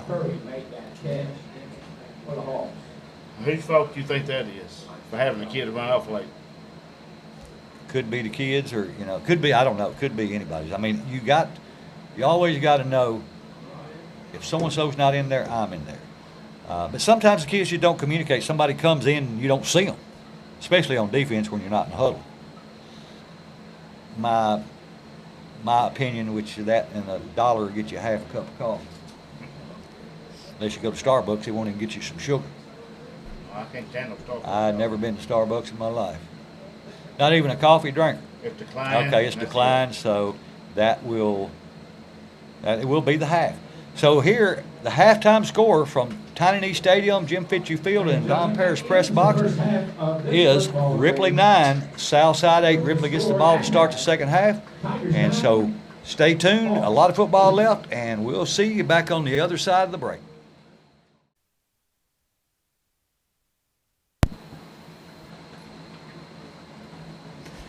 We are back here at Tiny Knee Stadium. This is Mike White along with Tracy Crazy Horse Henson to bring you all the second half action as the Ripley Tigers will get the ball to start the second half, and they have the lead 9-8. The defense has scored both touchdowns, or both all points for Ripley with a scooping score on defense and then a safety. So we are got to get some offense going. Yeah, we play sloppy on offense. Like we couldn't get our blocks and not cutting our corners fast enough. And give it to Southside. Southside, they don't look bad. No, I don't think they're a bad team. I think, I don't know if we're doing it, but it always seems like, I know for years, it seemed like We allow them in with the a lot of game. college teams, when I follow Tennessee, that they play to the level the other team is. They're really good, they play good. If they're not too good, then they Right. just play average. So we'll see. All right, the Tigers are going to be kicking from the north end zone toward the south end zone. We should be receiving, shouldn't we, Mike? Yeah, we should be. Oh, yeah, we are. We're going to be receiving. I was looking at number 40. He got orange. I guess it's more pink. But I thought it was a T he was holding, but it's not. Yeah, you're right. Magic glove. Yeah, his gloves. I thought it was the kicker holding a T. Because the T's orange. Matter of And- fact, that's Rogers. The one with the pink glove. though. Yeah. So Ripley lines up. They'll have back deep to receive the ball. Number 1, glad to see that he came back and is able to play. That's DeMarcus Barnes. And can you see the number on the far side in the back? The one 30. I think it's 38. Mike, I think. It's 38. Now, yeah, if it's 38, that's the one we don't have a number for, a name for.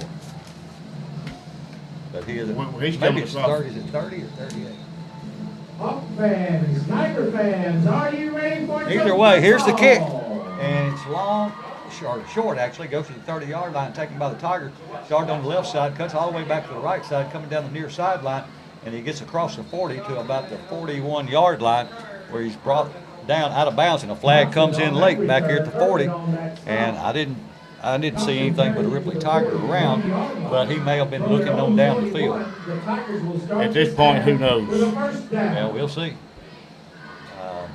Referee now getting the indication of what it is from the referee that threw it, flag. And it is going to be a personal foul against Southside. So that'll move the ball 15 yards further down for the Tigers. Now, they had the ball, I don't know if he was pushed out of bounds or stepped out of bounds, but they had the ball back at the 40-yard line, 41-yard line. So that should mark it off across midfield. Yeah, he was pushed out. Hey, what? He was pushed out by one of the Southside defenders. So that is a Ripley Tiger Farm Bureau first down as it moves the ball down across the 45 to the 44-yard line into Southside territory. Ripley has the ball, 1st and 10, first play of the second half. Ripley with one wide to the left, two to the right. Smith in the gun. Wing to the left. Hurdle in motion. They hand the ball to him. So he's trying to get out the left side. He cuts it back up the middle and picks up about 4 down to the 41-yard line, maybe 3. Good looking play. It looked like he had some room there. It was designed to go outside, but they, again, do a good job of cutting that outside off, so he turned it back in and was able to at least get positive yards there. Picks up, we'll say 3, 2nd down 7. Smith still in the gun, wing right, 2 wide right, 1 to the left. In motion is Lokes. They hand it to Thompson trying to get outside. He gets caught behind the line of scrimmage. They tried to look like they were trying to show it as a misdirection play because they faked the handoff to Deloach, who was in motion like a jet sweep to the left, and they handed it to Thompson back going to the right, and he loses back to the 45-yard line. So it'll be 3rd down and 11 with 11:06 to go. 3rd quarter, Ripley on top, 9-8. 2 wide left. 1 to the right. Wing left. Smith takes a snap, looking to throw. Now he's going to pull it down. He's going to run it. And he gets back to maybe the line of scrimmage. Looks like he pulled him down by the helmet. So that's going to bring up 4th down and about 12 for the Tigers. He loses a yard. So the punt team comes on. Dick Ripley's offense still sputtering.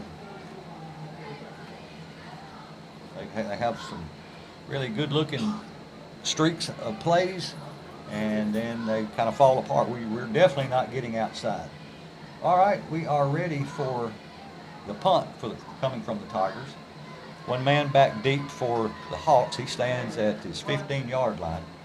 The punter for Ripley stands at his own 41. High snap, it goes over his head, and he just has to fall on it and pick it up. And yeah, actually, he doesn't get on it. The defender does. So they've got the ball back at the Tiger end of the end zone. They're going to be at the Ripley 30-yard line with 1st and 10. Bad snap, and then the punter hadn't played football before that I know of. And when you got to get down and dirty, you got to get that ball when it hits the ground. But it wouldn't have made any difference who recovered it because it was going to be their ball wherever you got on it at. So I guess it's 6 like one, to half me, a dozen the other. Southside on two defenders jumped before the ball was even snapped. So, I mean, it wasn't called, so the play goes on. The Hawks will send 1 wide to either side. Now they send the 2nd one out wide left, wing to the left, wingman in motion. Quarterback takes a snap, drops straight back, looking to throw. He's got time. He's got a man running down the field wide open. And that had 6 written all over it. And he just dropped it. Our defensive backs, they didn't cover him because they didn't have anybody around him for a couple of 3 yards. And nobody in front of him, and he dropped the ball somewhere around the 15-yard line, and he would have went right into the end zone if he'd have just caught that. Yeah, but he thought about catching it before he caught it. He thought about running after the catch, before he made the catch, possibly. That stopped the clock with 10:06 to go, 3rd quarter. Ball at the 35-yard line of the Tigers for the Hawks. They've got 2 wide left, 1 to the right. Quarterback in the gun. Puts a man in motion. And they hand it to the running back, going off left tackle for maybe a 3-yard gain. Maybe a couple of yards. That was number 42 for the Ripley tag. I thought they Memphis tag. That's Daquan Robertson. He is a 5'11", 185-pound senior. So the Hawks now are in a 3rd and 9 situation. 3rd down 9. Well, they're actually in two down territory. I mean, Yeah, sure if they don't get it, I'm sure they'll go for it. Yeah, unless they've got a better field goal kicker than we do. That would still be a 40-yard field goal. Well, it'd be close to a 50-yard field goal.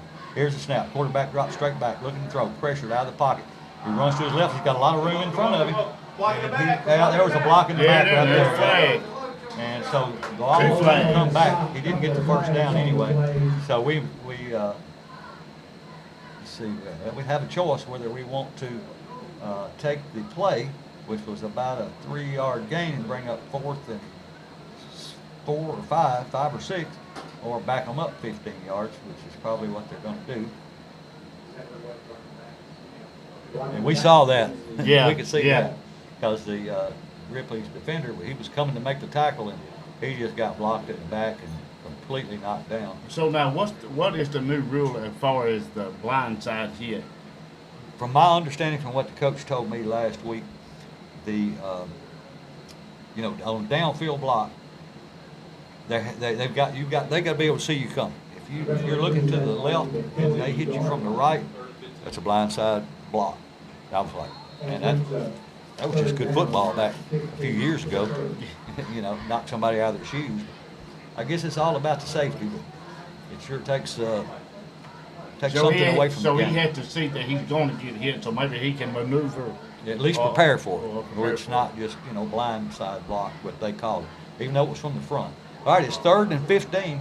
Ball at the 40. Quarterback drops straight back. He throws a little swing pass out. And picked off by the Tigers by Sammy. And I don't think one man's got a shot at him, but he's not going to catch him either. So the Tigers defense score again. With 9:01 to go in the third quarter, Sammy Smith picks up and scores his second touchdown for the game. The first one was a scoop and score, and this one was a pick six. So the Tigers now open up the score. Oh, is there a flag on the play? And looks like it's coming back. I'm sure it is. Probably a block in the back, I'm gonna guess. See Sammy, he's so disappointed that that's gonna come back.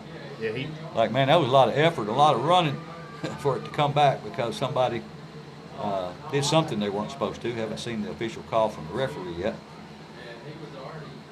But it still should be a first down because if it's block in the back, Ripley. yeah, so it's going to be, that will be from where it happened. So, I mean, that was way down the field.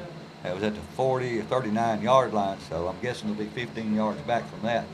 And if that's the case, it'll still be a first down for the Tigers. Yeah, but our offense has yet to produce a touchdown. You're exactly right. I mean, they hadn't had many first downs. No. I can remember 2 or 3.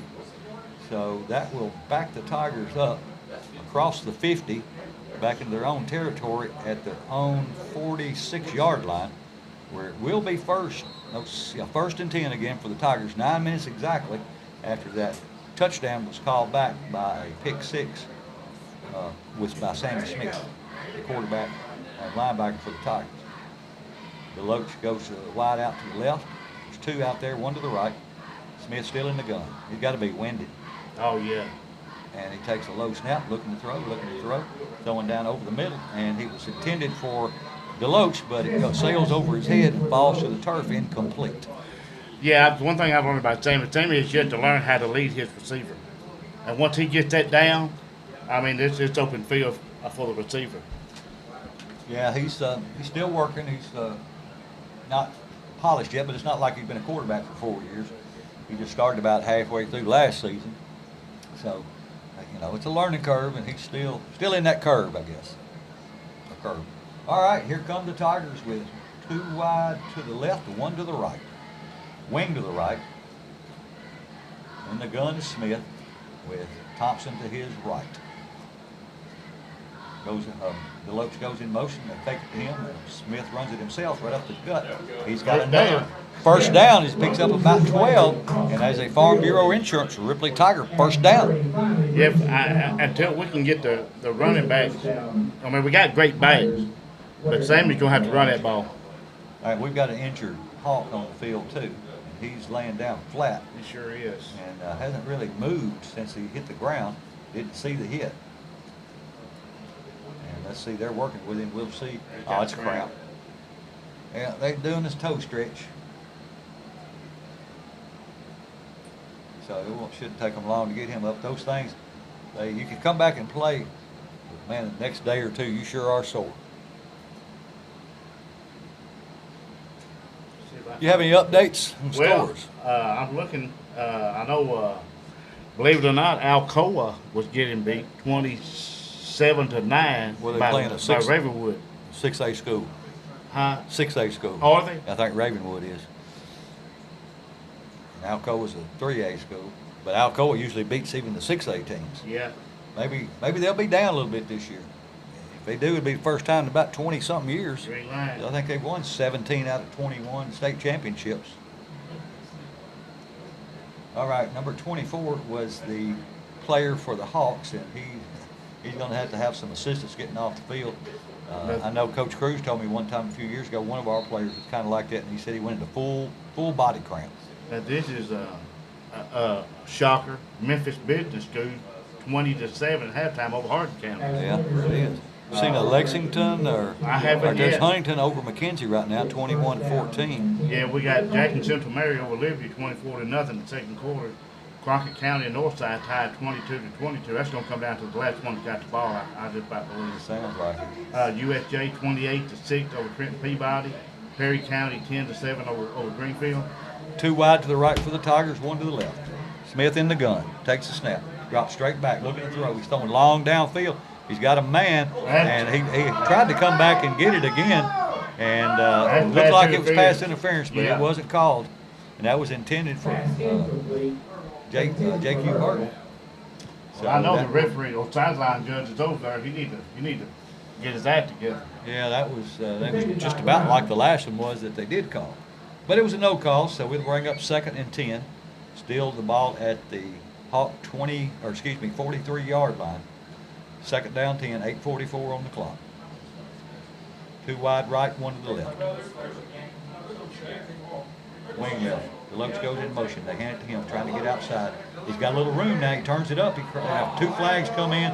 He's got the first down, but I bet it's going to be a block in the back and bring the Tigers back. 2 flags came out. It was enough for a Farm Bureau Insurance first down, but if it's against the Tigers, it's going to come back. Well, you know what this is looking like, don't you? The night we played that team out of Memphis and we didn't get home after 11 o'clock. Yeah. Yeah, I remember that. Now, I got a shocking update. Dyer County 28, Dyersburg 10. Wow, that is huge.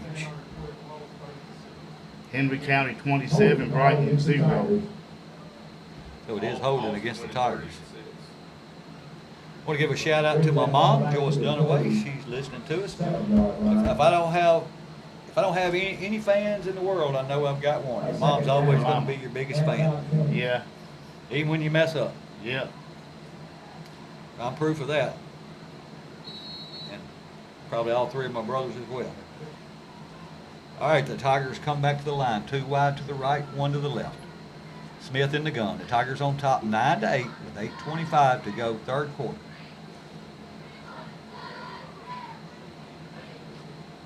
Man in motion. Switches sides. They hand the ball to Thompson this time. Yeah, About the time he got the ball, he was covered up. And so I don't know what the offensive line is doing, but I know what they're not doing. Well, They didn't really do much blocking. well, they ain't doing their job, what they're not doing. I mean, So it's they just, lose back with that penalty. Now it's going to make it 3rd down and 22 for the Tigers with 7 minutes and 50 seconds to go in the 3rd quarter. If the Tigers could ever get rid of their penalties, I mean, they shoot themselves in the foot about as Yeah. much as anything. So they're kind of their own worst enemy. Of course, it's early in the season. They got a lot of time to work stuff out, but you got to get it worked out by the time we get into region play. 2 wide left. Quarterback drops straight back, wants to throw. Nice flush out of the pocket. He's going to be hit twice in the backfield and loses about another 10 yards. So it's going to bring up 4th and about 30-something yards. well, it's The nothing. offense is just going backwards. Yeah, we got more yards in penalties than we do in actual positive yards. Probably got more yards in penalties than we do total offense. Well, I will have to say the couple calls been questionable out there, like the one on the far sideline when he was Yeah. thrown down onto the ground for the ball and he got to him. Yeah, I thought that was a bad no call. So the Tigers obviously going to punt. It's 4th and it says 31. Seems like it's further than that. He gets it away. It must be high. Lost in there. It takes a good roll though, and it rolls down inside the 25 down to about the 21-yard line. So a really good punt by number 28 of the Tigers. Again, number 28 for the Tigers is Will Maynard. And I just wondered, Will is, not sure if Will is the, I think he may be the son of Stacy and, can't remember her husband's name. She worked down at the Park and Rec. And I think this may be her son that is the kicker. We'll check that, the punter. All right, it'll be 1st down and 10 from the 21-yard line. Eddie Maynard, that's his name. Good people too. I know this guy's got to be a good kid. All right, the Hawks will send 1 wide to the right, 1 to the left, a wing to the right. Quarterback under center. Takes a snap, hands it to the running back, trying to go off left guard, and he might have picked up a yard or so.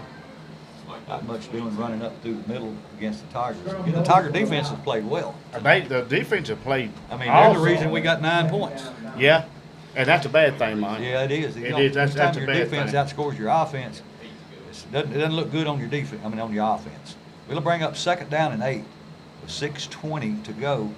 3rd quarter, Ripley leads 9-8.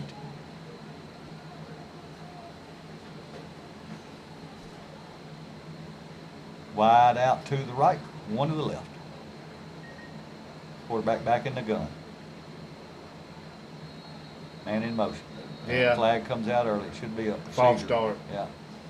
So that will move them back instead of 2nd and 8. Yeah. Should be 2nd and 13. You can't have two men moving. Yeah, can't have two men in motion at the same time. It said no big, Yeah, I big think, 92 or 92. It said 92, but I really.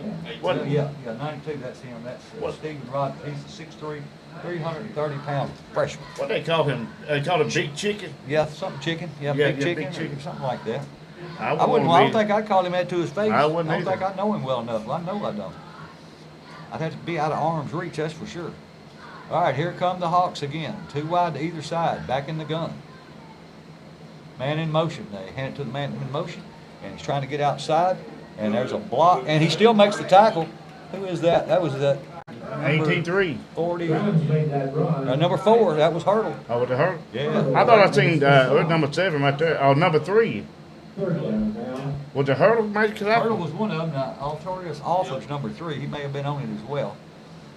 He's playing corner on that side.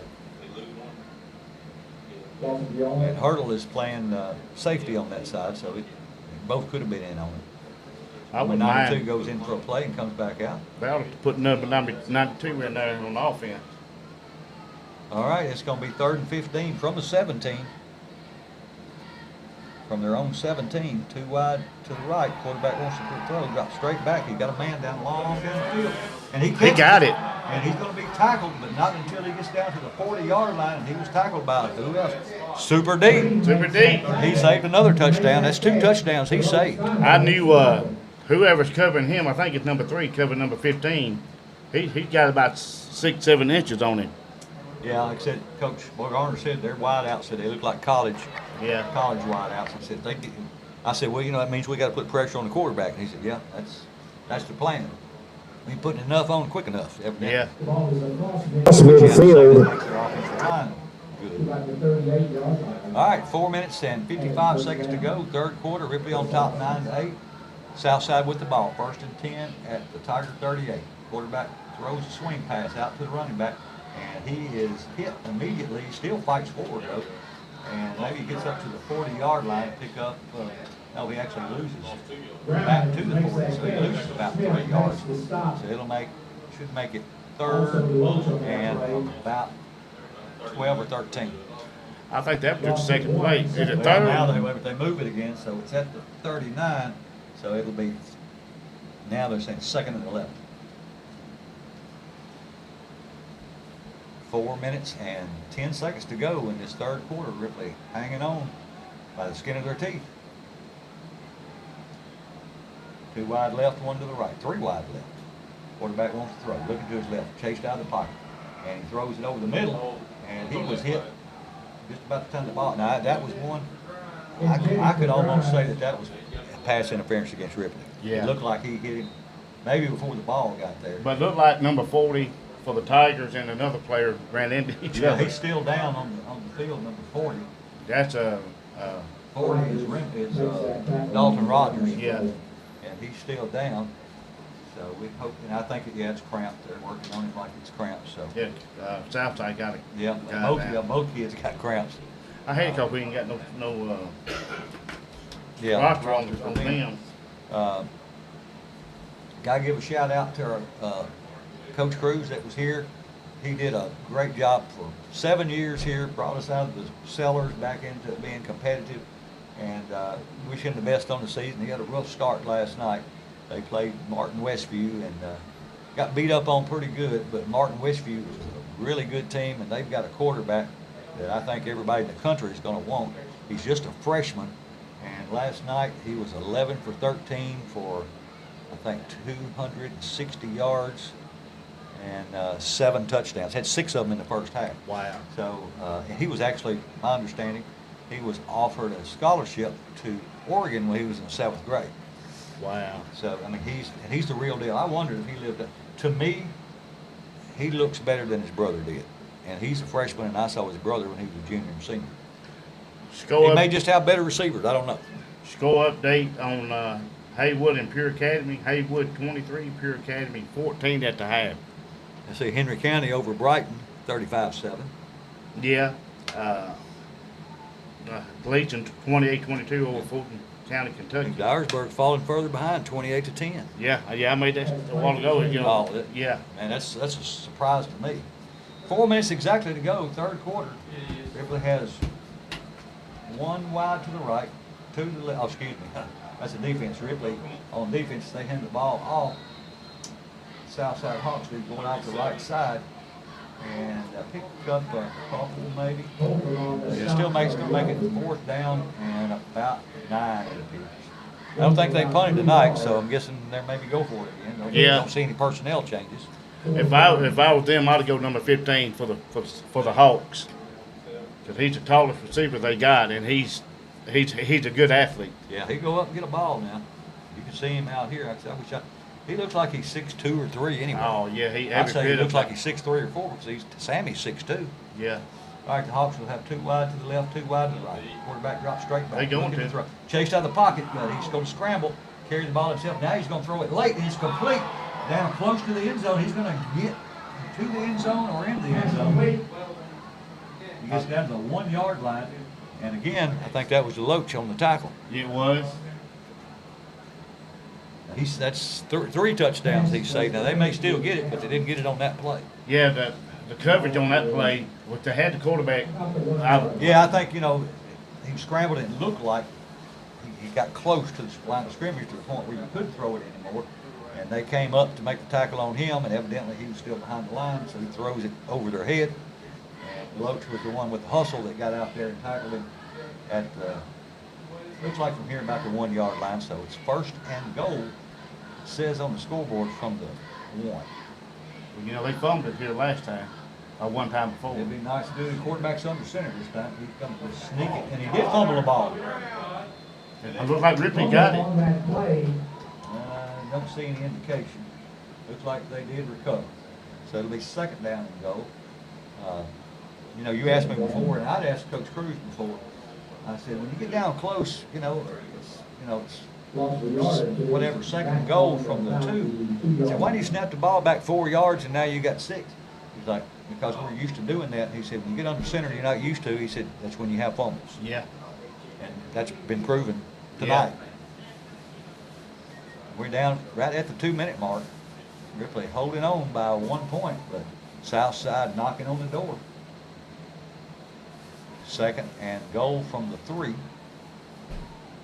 Quarterback under center again. Everybody in tight. Tight formation. He grabbed it again. They Ripley got it that time. Let's see. quarterback fumble, I saw Ripley, they pointed that they had it, but you're always going to do that. 3rd down. And they do not recover. So they'll have the ball again, but again, that's 2 fumbles and 2 Yeah. plays. And they keep Being up moving the under ball center. back. Huh? They keep moving that ball back. Yeah. Southside. So Southside will take the timeout as it moves the ball back. Now they're back close to the 4 or 5 yard line, 5 yard line it appears. Well, they got big chicken in there, number 92 in there. Big chicken.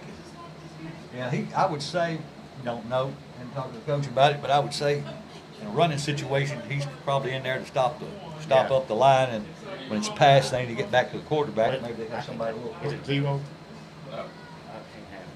He can't. He can't get there. Duke, you got one. If you don't mind. Hey, you go in over get this yourself. All right, 1:42 to go.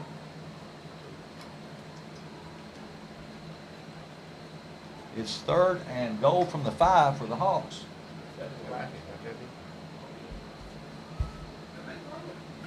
They'll have 2 plays to try to get it in, but they started at the 1, and 2 plays later they're at the 5. And I'd like to say it had a lot to do with Ripley's defense, but it had a lot more to do with them snapping the ball. Yeah. And this time they go back in the shotgun. I guess they decided they weren't going to try that again. So they have 2 wide to the right, 1 to the left, and put the man in motion. They give it to him, trying to get outside. He's going to be caught in the backfield and brought down by a flag. It's going to be a horse collar against the Tigers. And they've not called that all night against that. I don't know if that's what it is, but that's what it looked to me like it was. And a flag came out about that time, and I think that was Deloach. He had him back close to the 15-yard line for a big loss, but that will move it half the distance. So the ball, they may have the ball in about 2.5. You know, sometimes, especially you're on defense, you're just trying to stop the guy, and you reach and grab whatever you can. You know, of course, you don't want to grab a face mask. And, you know, you don't need to grab shoulder pads either, evidently. And they say it's a personal foul, horse collar against Ripley, and that may give them an automatic first down. Horse collar tackle. Into the personal foul. I'm not sure. I'm watching the down marker. Yeah, but 1st and 10. They put it on the scoreboard. So now they've got 1 minute and 35 seconds to go. They've got a new set of downs. It's 1st and goal from the 5-yard line. Quarterback takes a snap. He drops straight back on the throw over the middle. And in and out of the hands of a Southside receiver. The ball was actually hit him in the hands, and he had a chance to catch it, but it fell incomplete. Well, now the scoreboard says that was 3rd, and so now we're at 4th. So according to the scoreboard, it's 4th and 6. Now the down marker and the scoreboard match, so we're going to say it is 4th. So they started out with the first. So evidently they didn't get an automatic first down. Well, if I was outside, I'd take the field goal kicker. Well, he may not kick. We've been in that situation where we had to go for 2 every time because we didn't have anybody to kick the ball. All right, here come the Hawks with their 4th and goal from the 6th play with 3 wide to the left, 1 to the right. Quarterback drops straight back, wanting to throw, flushed out of the pocket. Now he's going to run it. Now he pulls it down. Now he throws it late, and it's complete for a touchdown. Right? Yeah. I didn't see the referee throw his hands up. Well, he got 2 hurt, he got 3, the quarterback and another Ripley player down. So I think that was a touchdown. So that makes the score 14-9. And again, 1 Ripley player, and he's down rolling on the ground, and now he pops up. But the Southside player is down, and doesn't look like they're treating him for cramps, but they may be. It's hard to see from this angle. Now he got his head to the side.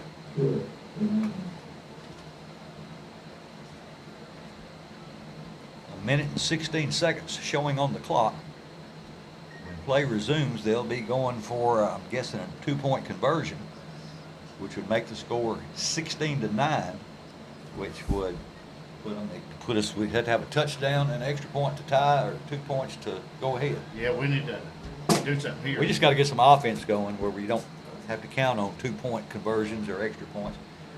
Southside Hawk player is still down. Is that? Would you say it was a quarterback? I think it's number 3, quarterback. And I didn't see him. You can't see from here. He's still down there tending to him. Now, what's going to be a little weird about this? They did score, but since he's injured, he won't get to play. He won't get to be in this play. So he won't be in this extra point play if they do go for 2-point conversion. All right, 1:16 to go, and looks like they're getting ready to help him up. Looks like, yeah, you're right, it was a quarterback, and looks like they're going to have to help him off the field. Looks like his left leg. Not sure. I think he's walking very gingerly on that left leg. Yeah, he looks like it. Now, he may come back, but he won't be in on this play. I mean, you want to beat another team when they're at their best. You don't want to beat them without their starting quarterback. I mean, if you knock him out and he can't play, some things happen. But, to beat, old saying, to be the best, you got to beat the best. That's right. That's what old Rick Flair said. Woo! Thought you liked that guy on Captain Insano. Oh, yeah. Extra point or points. You're talking about the big show. Yeah. Well, they're going for 2. Yeah, 2-point conversion, but they have a different quarterback in this time. And so, 2-point conversion, they line up for 1 wide to either side. The quarterback's going to take it and just run it himself, and he's going to be close. He gets it. He got it. So now the score is 16-9 with 1:11 to go in the 3rd quarter. The lead now, it's 3rd time it's changed hands. So we'll take a 30-second timeout, and we'll be back with the kickoff right after this.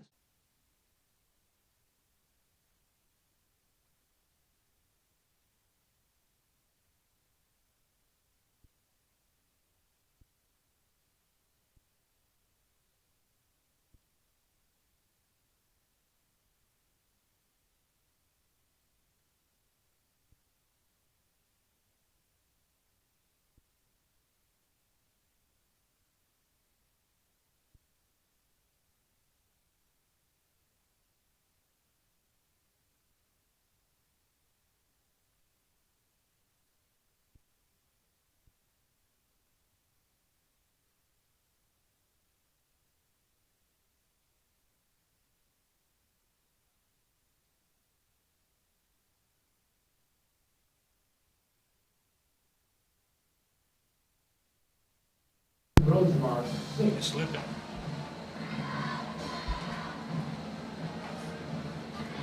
.108 on the clock.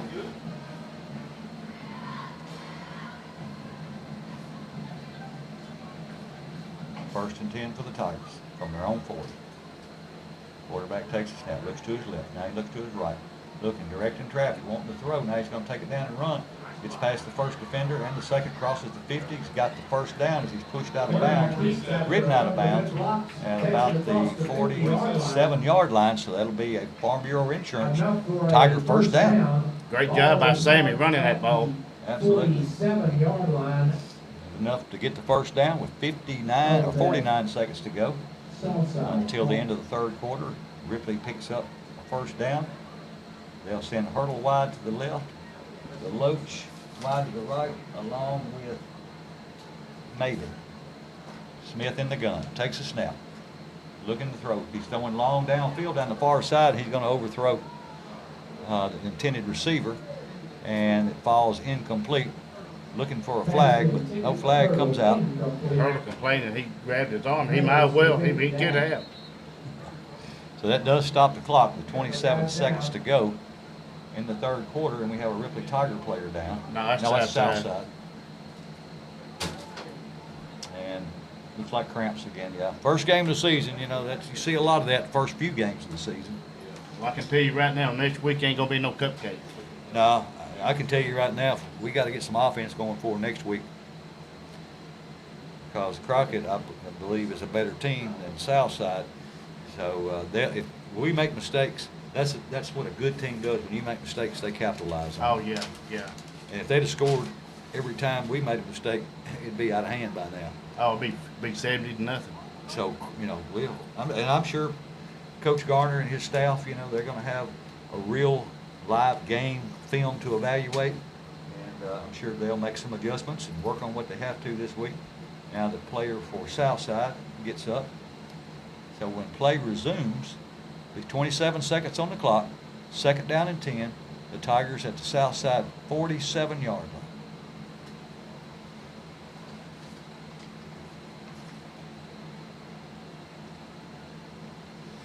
Number 9 for the Hawks makes his way off the field. And the Ripley offense and the Southside defense back onto the field.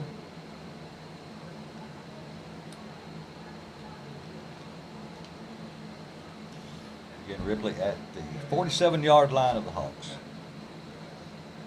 One wide left, two wide right. Smith in the gun. Takes a snap, fakes the handoff, now he rolls to his left, on the throw. He's got a man. That was Deloach.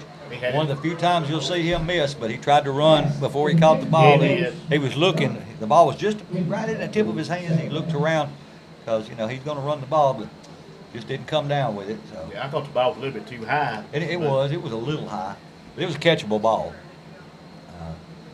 You know, nobody's gonna make them all. No. He makes his share. It's hard to complain, especially somebody that gives all the effort that he gives on every play. 100%. Yeah, he's a great player. You know, the old saying, the only way not to make mistakes is don't do anything. That's right. These people on the sideline ain't had a penalty called on them yet. They ain't That's dropped right. no passes or anything. Not none. All right, here's a quarterback snap. He's looking downfield, flushed out of the pocket, rolls to his left. He's looking to throw. He's going to pull it down and run it now. He's going down the far sideline. He's going to step out of bounds at about the 41-yard line. So it'll be about a 6-yard pickup and bring up fourth down for the Tigers. It's going to be fourth and about four. Yeah. 11 seconds in the third quarter left.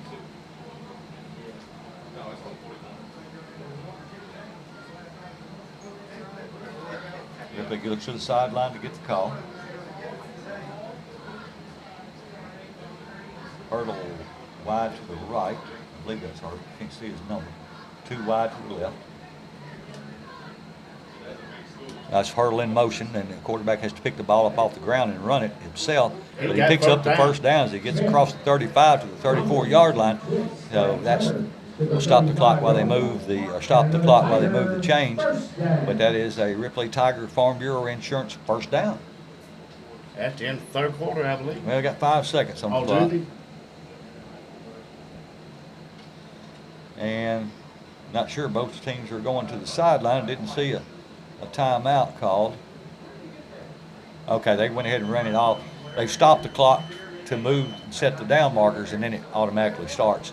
So at the end of 3 here in Ripley, Tiny Knee Stadium, the score is Southside 16, Ripley 9. We'll take a 30-second timeout and be back with the fourth quarter right after this. We are back as we get ready for the fourth and final quarter here at Tiny Knee Stadium in regulation play. For Ripley, it will be first down and 10. They will be at the Hawk 34-yard line. Again, Southside 16 or Ripley 9. Ripley comes to the line for the first offensive play of the fourth quarter with 2 wide to the left, 1 to the right. Smith in the gun. Thompson stands behind him. Wing to the left. Quarterback takes a snap, looking to throw, and he's going to throw it long downfield. He's going to be intercepted in the end zone, so it'll come out to the 20. And he threw the ball up there, and it hung for a long time.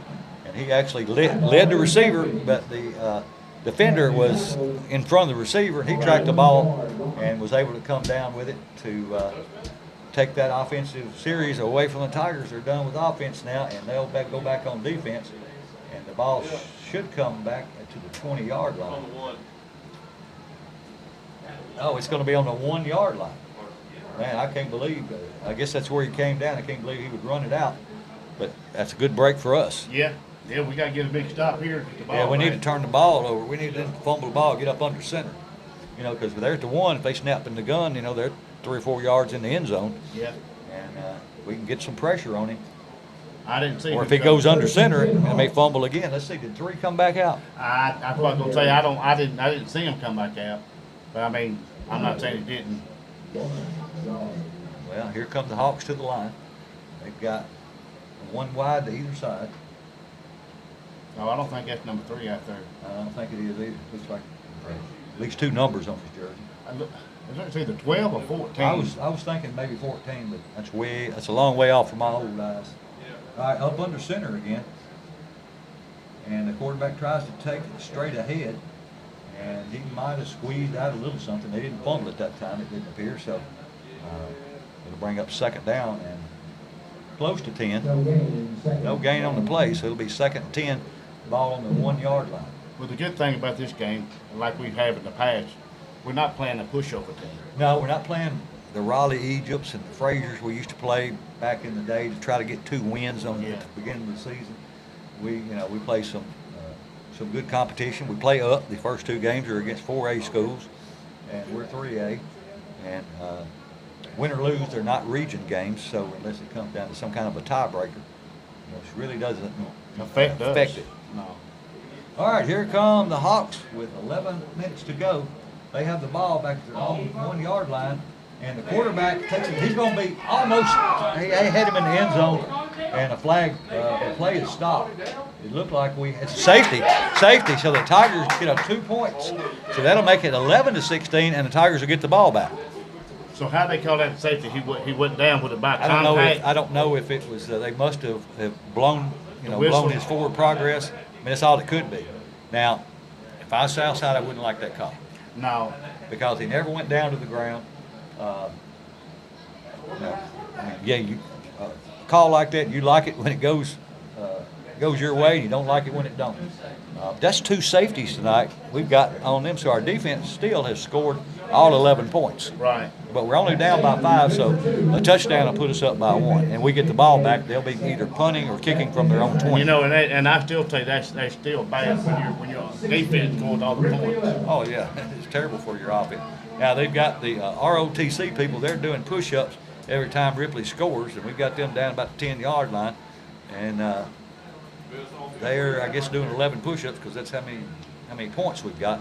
Not sure if they do the points each time you score, just those, or they do them all. What you got over there? Score update: Dyer County 35, Dyersburg 10. Surprise, man. Henry County 35, Brighton 7. There's no score on Fayetteville, Bolivar. And Lexington were playing Scotts Hill, so we know how that's going to turn. Who is? Oh, Lexington didn't have a score update though. No, I haven't seen it, but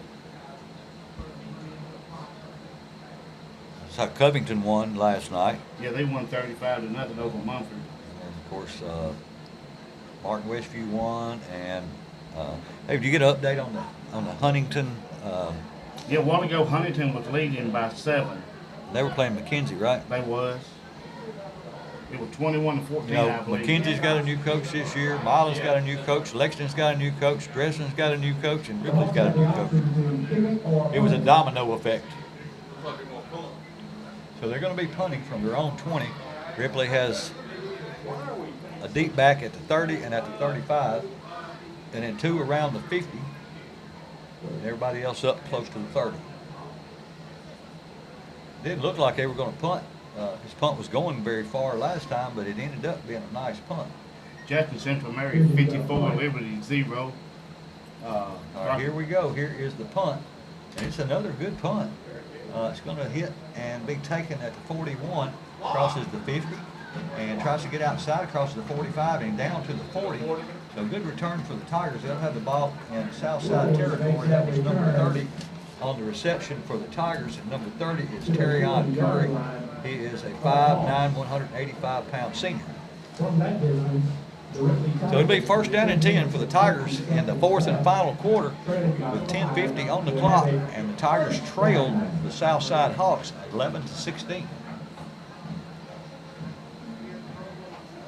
The Tigers back on offense, again at the 40-yard line of the Hawks.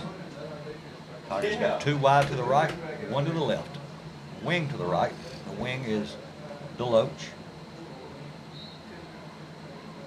Smith in the gun.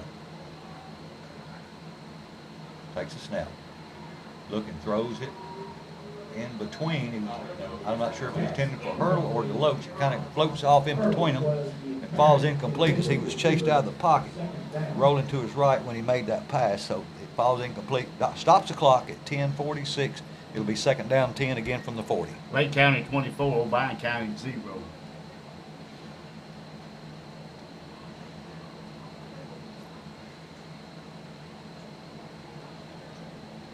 Bolton 37-0 over Trenton. All right, here's the Tigers. 2 wide left, 1 to the right. Hurdle in motion. Quarterback takes snaps, going to run himself. And he's not going to get anything. Looks like it's going to be maybe a half-yard loss, maybe a yard. Yeah, it's going to be 3rd down and 11 for the Tigers. You know, I can't help but, and I'm the last person that really likes to blame the line because I played in the line, but I mean, it is what it is. You can see, you know, when they're getting through, you can't get the corners and you can't run up the middle. You know, now it seems like we're doing a fairly decent job, better on pass blocking than anything else, but you know, we've had some good passes drop too. Here come the Tigers. Man in motion is Hurdle. And they fake to him, and quarterback Smith takes it himself off the left side, probably maybe a yard gain. So it's going to bring it 4th down and around 10 for the Tigers. You know, it just seems like the defense just swarms to whoever's got the ball, and we don't seem to have any blockers between the ball carrier and the defense. Well, in my opinion, because I got one just like everybody else does, when Hurdle was going across in motion, he should have stopped at the blocker and helped block Sammy as he was going through that on this left side. So the Tigers are going to punt again, 4th and 11, and they trail 11-16. Here's the snap, and we should. I was going to say we should have had them. See how nobody really moves out there on the defense when we punt the ball? I thought it was procedure called against us. I thought it should have been, but I don't see a flag. It looked to me like Southside was offside. Well, I thought we still had somebody running to get in position when the ball was snapped. It's the reason I like watching it back on Tiger TV, because I'm able to see what I can't see here, and a lot of times I see when I'm wrong. So I look forward to watching that back. You know, usually as soon as it gets uploaded to YouTube, I'm usually watching it. A lot of times, sometimes I'll stay up 2 or 3 o'clock in the morning watching it after the night of the game. All right, Southside will have the ball. It'll be 1st and 10 at their own 22-yard line leading 11-16 with 9:19 to go in the ball game.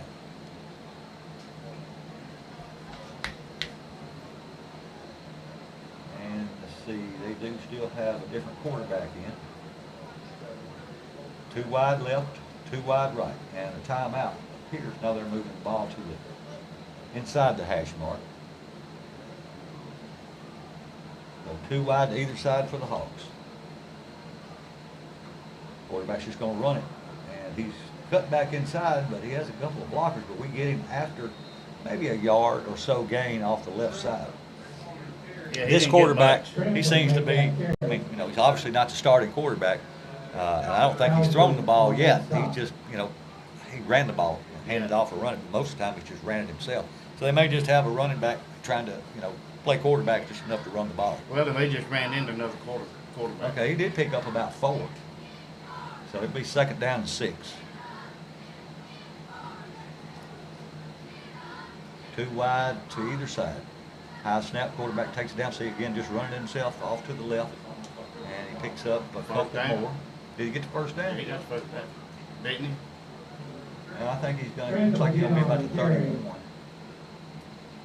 31 or 32. This gonna be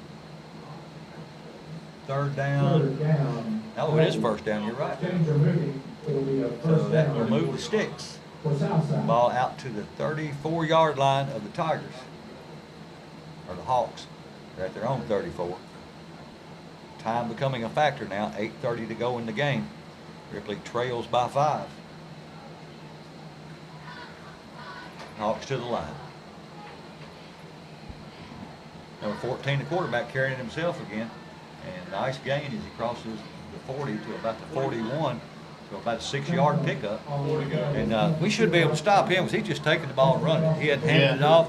He had passed. And if you're going to run a quarterback in, that's all he's going to do. I'm going to put 8 or 9 people on him. Well, he's a whole lot bigger than number 14 is that number 3 was. Yeah. As far as running the ball. Yeah, and he may not. Like I said, we don't know. We don't know if he can throw the ball. We know he hasn't so far. And I hate that for number 3 because I just hope he's not out for the I season. sure hope he's okay. All right, the Hawks will run up to the line quickly. And a timeout called by the Hawks with 7:36 to go in the ball game. The Tigers trail 11-16. We'll take a 30-second break and be back right after this. 7:36 to go in the ball game. Southside leads 11-16. They have the ball at their own 41-yard line. It's going to be 2nd down and 3 when play resumes. Score update, Hall 30. Rosemont 6. Good. Final. Good for the Tigers. We hope both Tigers have a win tonight. I'm proud for Coach Stegall and the Halls Tigers. I am too. I said last week, you know, and in the coaches show also, I said Halls wasn't the same team they were last year. Oh, no. I said they're a much improved team, and I knew Coach Stegall would do a good job over there. Just like I know that Coach Garner's going to do a good job here. You know, you have to think about it. Coach Cruz came to this town, and he brought both of them with him. He left 2 head coaches in the county. Yeah, he did. 7:36 on the clock. Southside to the line.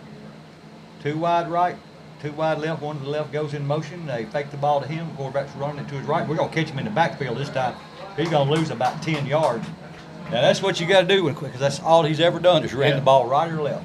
Well, all they're doing, like I said earlier, all they're doing is just trying to get the clock down. Yeah, absolutely. So they really can't get the ball back, but once we get it back, we got to do We some got to do something with razzle-dazzle. it. Maybe we need to let the defense play offense. Hey, I know some schools that just about have to do that. Well, we've got a lot of them that do it.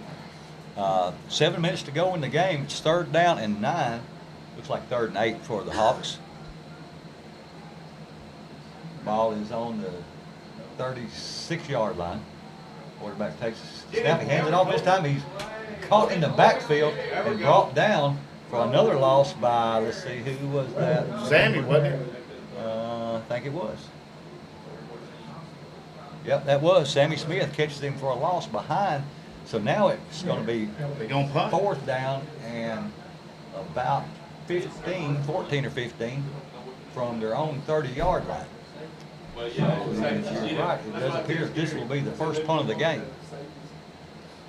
And I would guess them not having their starting quarterback in has a lot to do with that, Oh, yeah.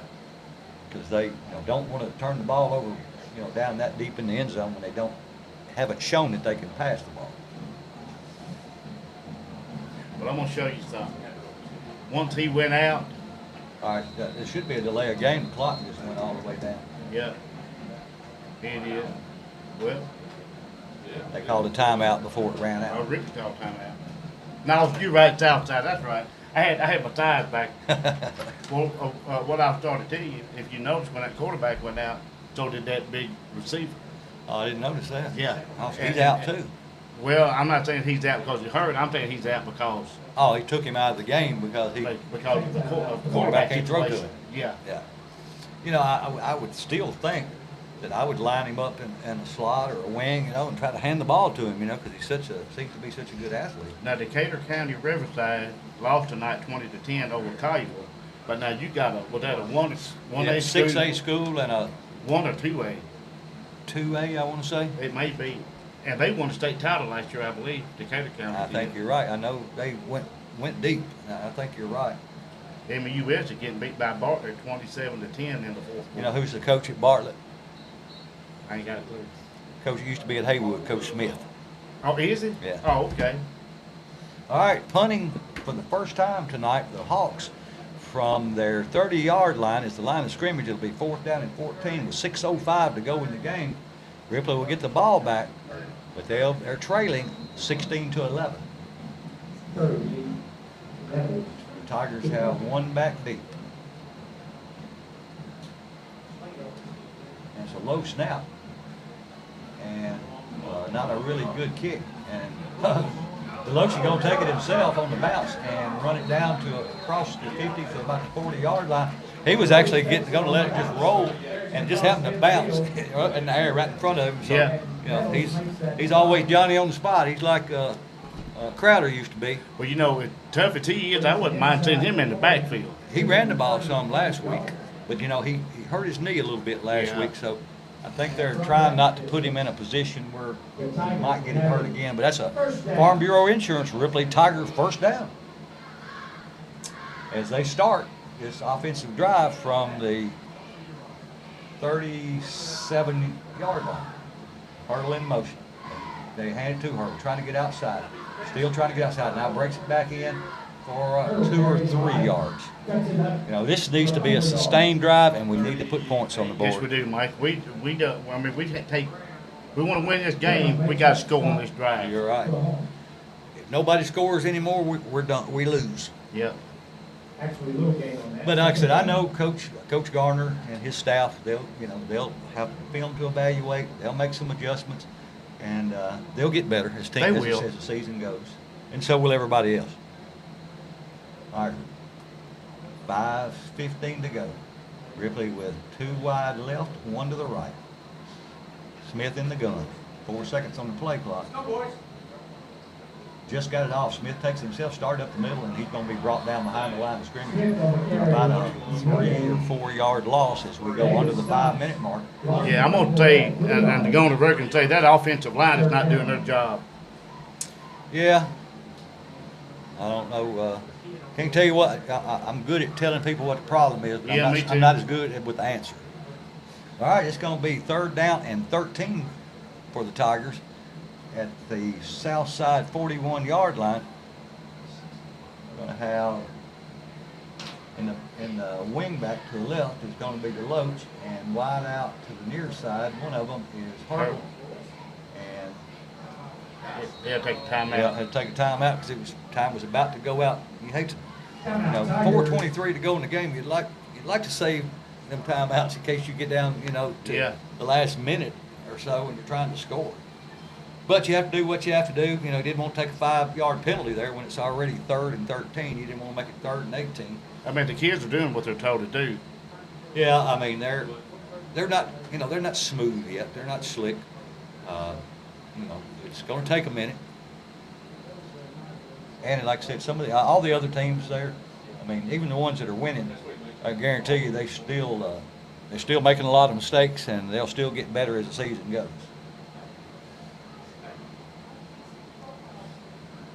So when play resumes, it will be 3rd and 13 from the Tigers at their own at the Southside 41-yard line. 4:23 in the game, trailing 16-11 to the Jackson Southside Hawks. Ripley has 2 wide to the left, 1 to the right. The Loach at right wing. Take a snap, looking to throw. He's going to pull it down. He's going to Run, Sammy. Run, Sammy. And he's going to be shoved out of bounds. And flag late. Yeah, they hit him late. He had stopped and was standing up, and they hit him. At number 17 from Southside. That was really close. I think he just about had the first down. If not, he was going to make it 4th and 1 or 2. Yeah, but that flag should give us an automatic first down. Yeah, it should be at least 15. Yeah. If it's personal foul, and it looked like it should be. Face mask. Okay. Let's see if it's the incidental or the big one. 5 yards. But it's still enough for a Farm Bureau Insurance Ripley Tiger first down. So it's 1st and 10, and you set of downs for the Tigers if they've got the ball inside the 20 at about just across the 25-yard line. 2 wide left, 1 to the right. Man in motion is Hurdle. Take the snap. There's a tall sweep going to Thompson to the right. He tries to break it outside, and he cuts back in. He's still down running. the sideline, and he fights hard. He got him on another first down. He got close to it if he didn't get it, didn't he? He scared it. And I haven't seen an indication, so we got a Ripley player down on the sideline. All right, stop the clock. You know, we got an injured player. That's outside, I believe, Mike. Okay, but the clock is still Well, running. he's getting back up. I mean, they ran about 8 seconds off the clock after he was down that, in my opinion, should be put back on the clock. Yeah, absolutely. Nobody asked me. They keep the time. Okay, they put the time back. They keep the time down on the field. Oh, do they? Yeah, Todd, our buddy Todd White, he runs the scoreboard. Here's the next play, and goes to the right, picks up the first down. And so that will be a Farm Bureau Insurance Ripley Tiger first down. And looking to see, looks like the ball is going to be at about the 14 or 13-yard line. 3:32 on the clock. It'd be nice to score with less than a minute. Yeah, it would. But I'll take a score on the next play. Yeah, we need to definitely score here. Get this ball in the end zone. Definitely. That front line, the offense will need to do some good blocking. 2 wide to the left, 1 to the right. In motion is Hurdle, and they toss sweep it to Thompson, trying to get outside, cuts it back inside, still on his feet, running hard, picking his way through the defense, and he picks up about 8 yards at the 7 or 8 yards on the play. So as we go under the 3-minute mark, Ripley's going to have the ball. Well, they smoothed it back, so it's going to be 2nd down and about 4. Yeah, the Loach had to come out. He hurt it. He was hobbling over coming out. 2:50 and counting. 2 wide right, 1 to the left. 2nd and 2 for the Tigers at the 6-yard line. And Smith's going to keep it himself. He starts outside, breaks it back inside. Still a good push by the offensive line, pushing Smith. And they move it down to about, picks up I guess he picked up about a yard. It looks like it's going to be 3rd and 1. Yeah, it looks like we're on about the 4-yard line or 5th-yard line. And it's 3rd down and 1. According to the scoreboard, we're on the 6-yard line. They got big chicken there. All right. Number 92. Run behind him. Or get on his back. It'd take 30 minutes to run around him. All right, clock is still running. No sense of urgency for the Tigers, I guess. Well, they're going to Either make it or you don't this time. Yeah. Got 3, 2, timeout. Yep, Yeah. so head to your 2nd timeout there, as they weren't ready to go before the clock. And they may have wanted to see what the defense was and look at that before they call this play. But it's 1:58 left to go in the game. Ripley knocking on the door. It's 3rd down and 1. Ball at the 6-yard line, trailing 16-11. I believe. Now, I could be wrong. I was wrong back in the 77. Well, you thought you was wrong one time, but you was mistaken. Yeah, I was. I believe they're going to give this ball to AT3.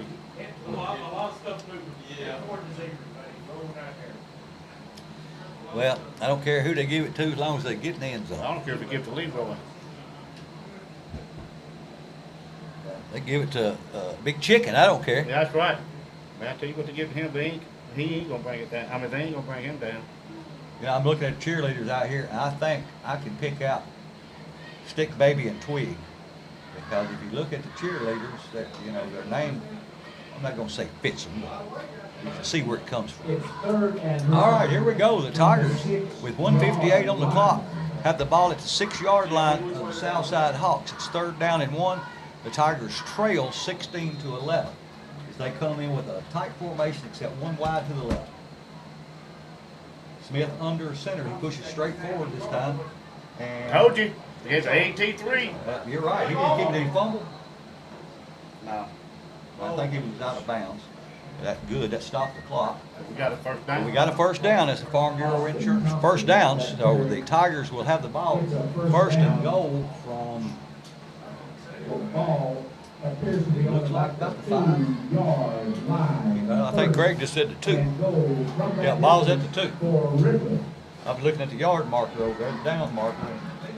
It was still back at the, I guess, the original. All right, here come the Tigers up to the line. Everybody in tight. Quarterback straight ahead. Oh, they gave it to Oh, they AT3. did. They handed it to 3. And did he get in? No. So it's going to be 2nd down and about 1, I guess. Clock at 1:35. This is almost too exciting. Yeah. All right, we've got an injured player. Stop the clock. Not sure why they don't stop the clock on an injured player. We may have one timeout left. Clock still running with 1:20. Down. 2nd and goal from the 1 for the Tigers.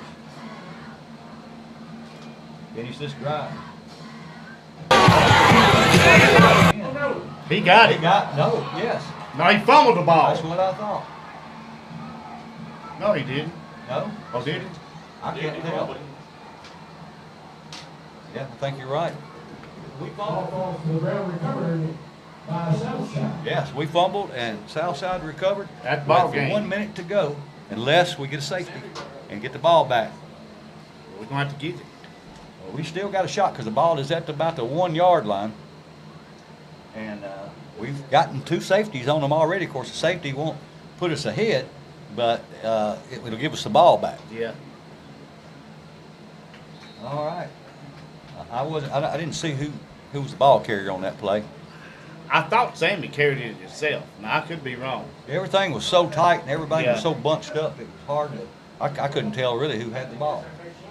Or it could have been AT3 fumbled. Could have been. I don't And know. I thought maybe it was Hurdle at one point.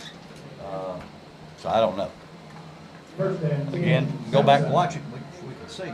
All right, here come the Hawks up to the line. 1st and 10 from the 1. He And the fumbled flag the ball. comes out before the ball is snapped. And it's going to be a delay of game. So that'll move them back. 2 inches. Yeah, it should move them back a 1.5 feet. 18 inches. Well, you know they got to get out of where they're at, because I think the ball's on the 1-yard line, isn't it? Yeah. Yeah. Delay of game. They're taking Big Chicken back in. Well, looking at, that's what it says on the scoreboard, but looking at the sticks over there, it looks like the ball's at about 3. I'd say 3. Ball and 3 All right, yards. here we go, 1:07 on the clock. 1st and goal from the 3, and it's first and about 3, or 13. He's out of the And he end gets zone. out of the end zone and makes a couple more yards, enough to, Grimes carries left. you know, again, this is where it would be nice if we had timeouts left. You know, so if we do get down where it's 3rd and 4th down, and I think somebody took a timeout there, I'm not sure who it was. We got 1 minute exactly left on the clock, Well, they did have the big receiver in at that time. and it's going to be 2nd down and 5 from the 8. The Tigers trailing 16-11. Well, that just shows you Jackson's son ain't right every time. No. They just got somebody guessing like we do. Yeah. I mean, they probably have more information, probably smarter than I am for sure, but still, until they play the game, you just don't know. Next week don't get no better. They take on Powerhouse Crockett County. Yeah, I mean, the offense is going to have to score next week. With 1 minute remaining. which we had a touchdown callback. Yes, we did. But you know, you need to score more than one touchdown in a game. Yeah. The offense does. All right, 1 minute exactly. 2nd down and 5. Ball on the 8 for the Southside Hawks. They're on 8. Quarterback takes snap, hand to the run back. He's hit hard and brought down, and a flag comes out as well. It looked like he was going to lose a couple yards, and clock stops at 58 seconds. Offsides against Ripley. So that's going to give them some breathing room. It was 2nd and 5, makes it 1st and 10. I just down. Should pretty much be the ball game. Yeah, I mean. It was a hard-fought ball game. The defense played lights out. Yeah, they did. Just got a lot of work to do on the offense. Didn't give them a first down. I was looking at the sticks. It looked like they were going to move them, but they didn't. It'd still be 2nd down and about 2. 58 seconds left on the game clock. There's a high snap. Quarterback's just going to run it himself. Starts in outside, breaks it back inside. Don't think he got enough for the first down, but the clock continues to run. It'll be 3rd down. Looks like he may lose a yard.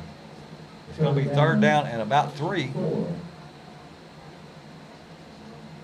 But 37 seconds on the clock. I don't think Ripley can stop it again. Yeah, the scoreboard says 2nd down. The down marker says 3rd. Either way, the big number is 25, and counting is what's on the scoreboard. Yeah, we had a chance to pull it out, but we failed.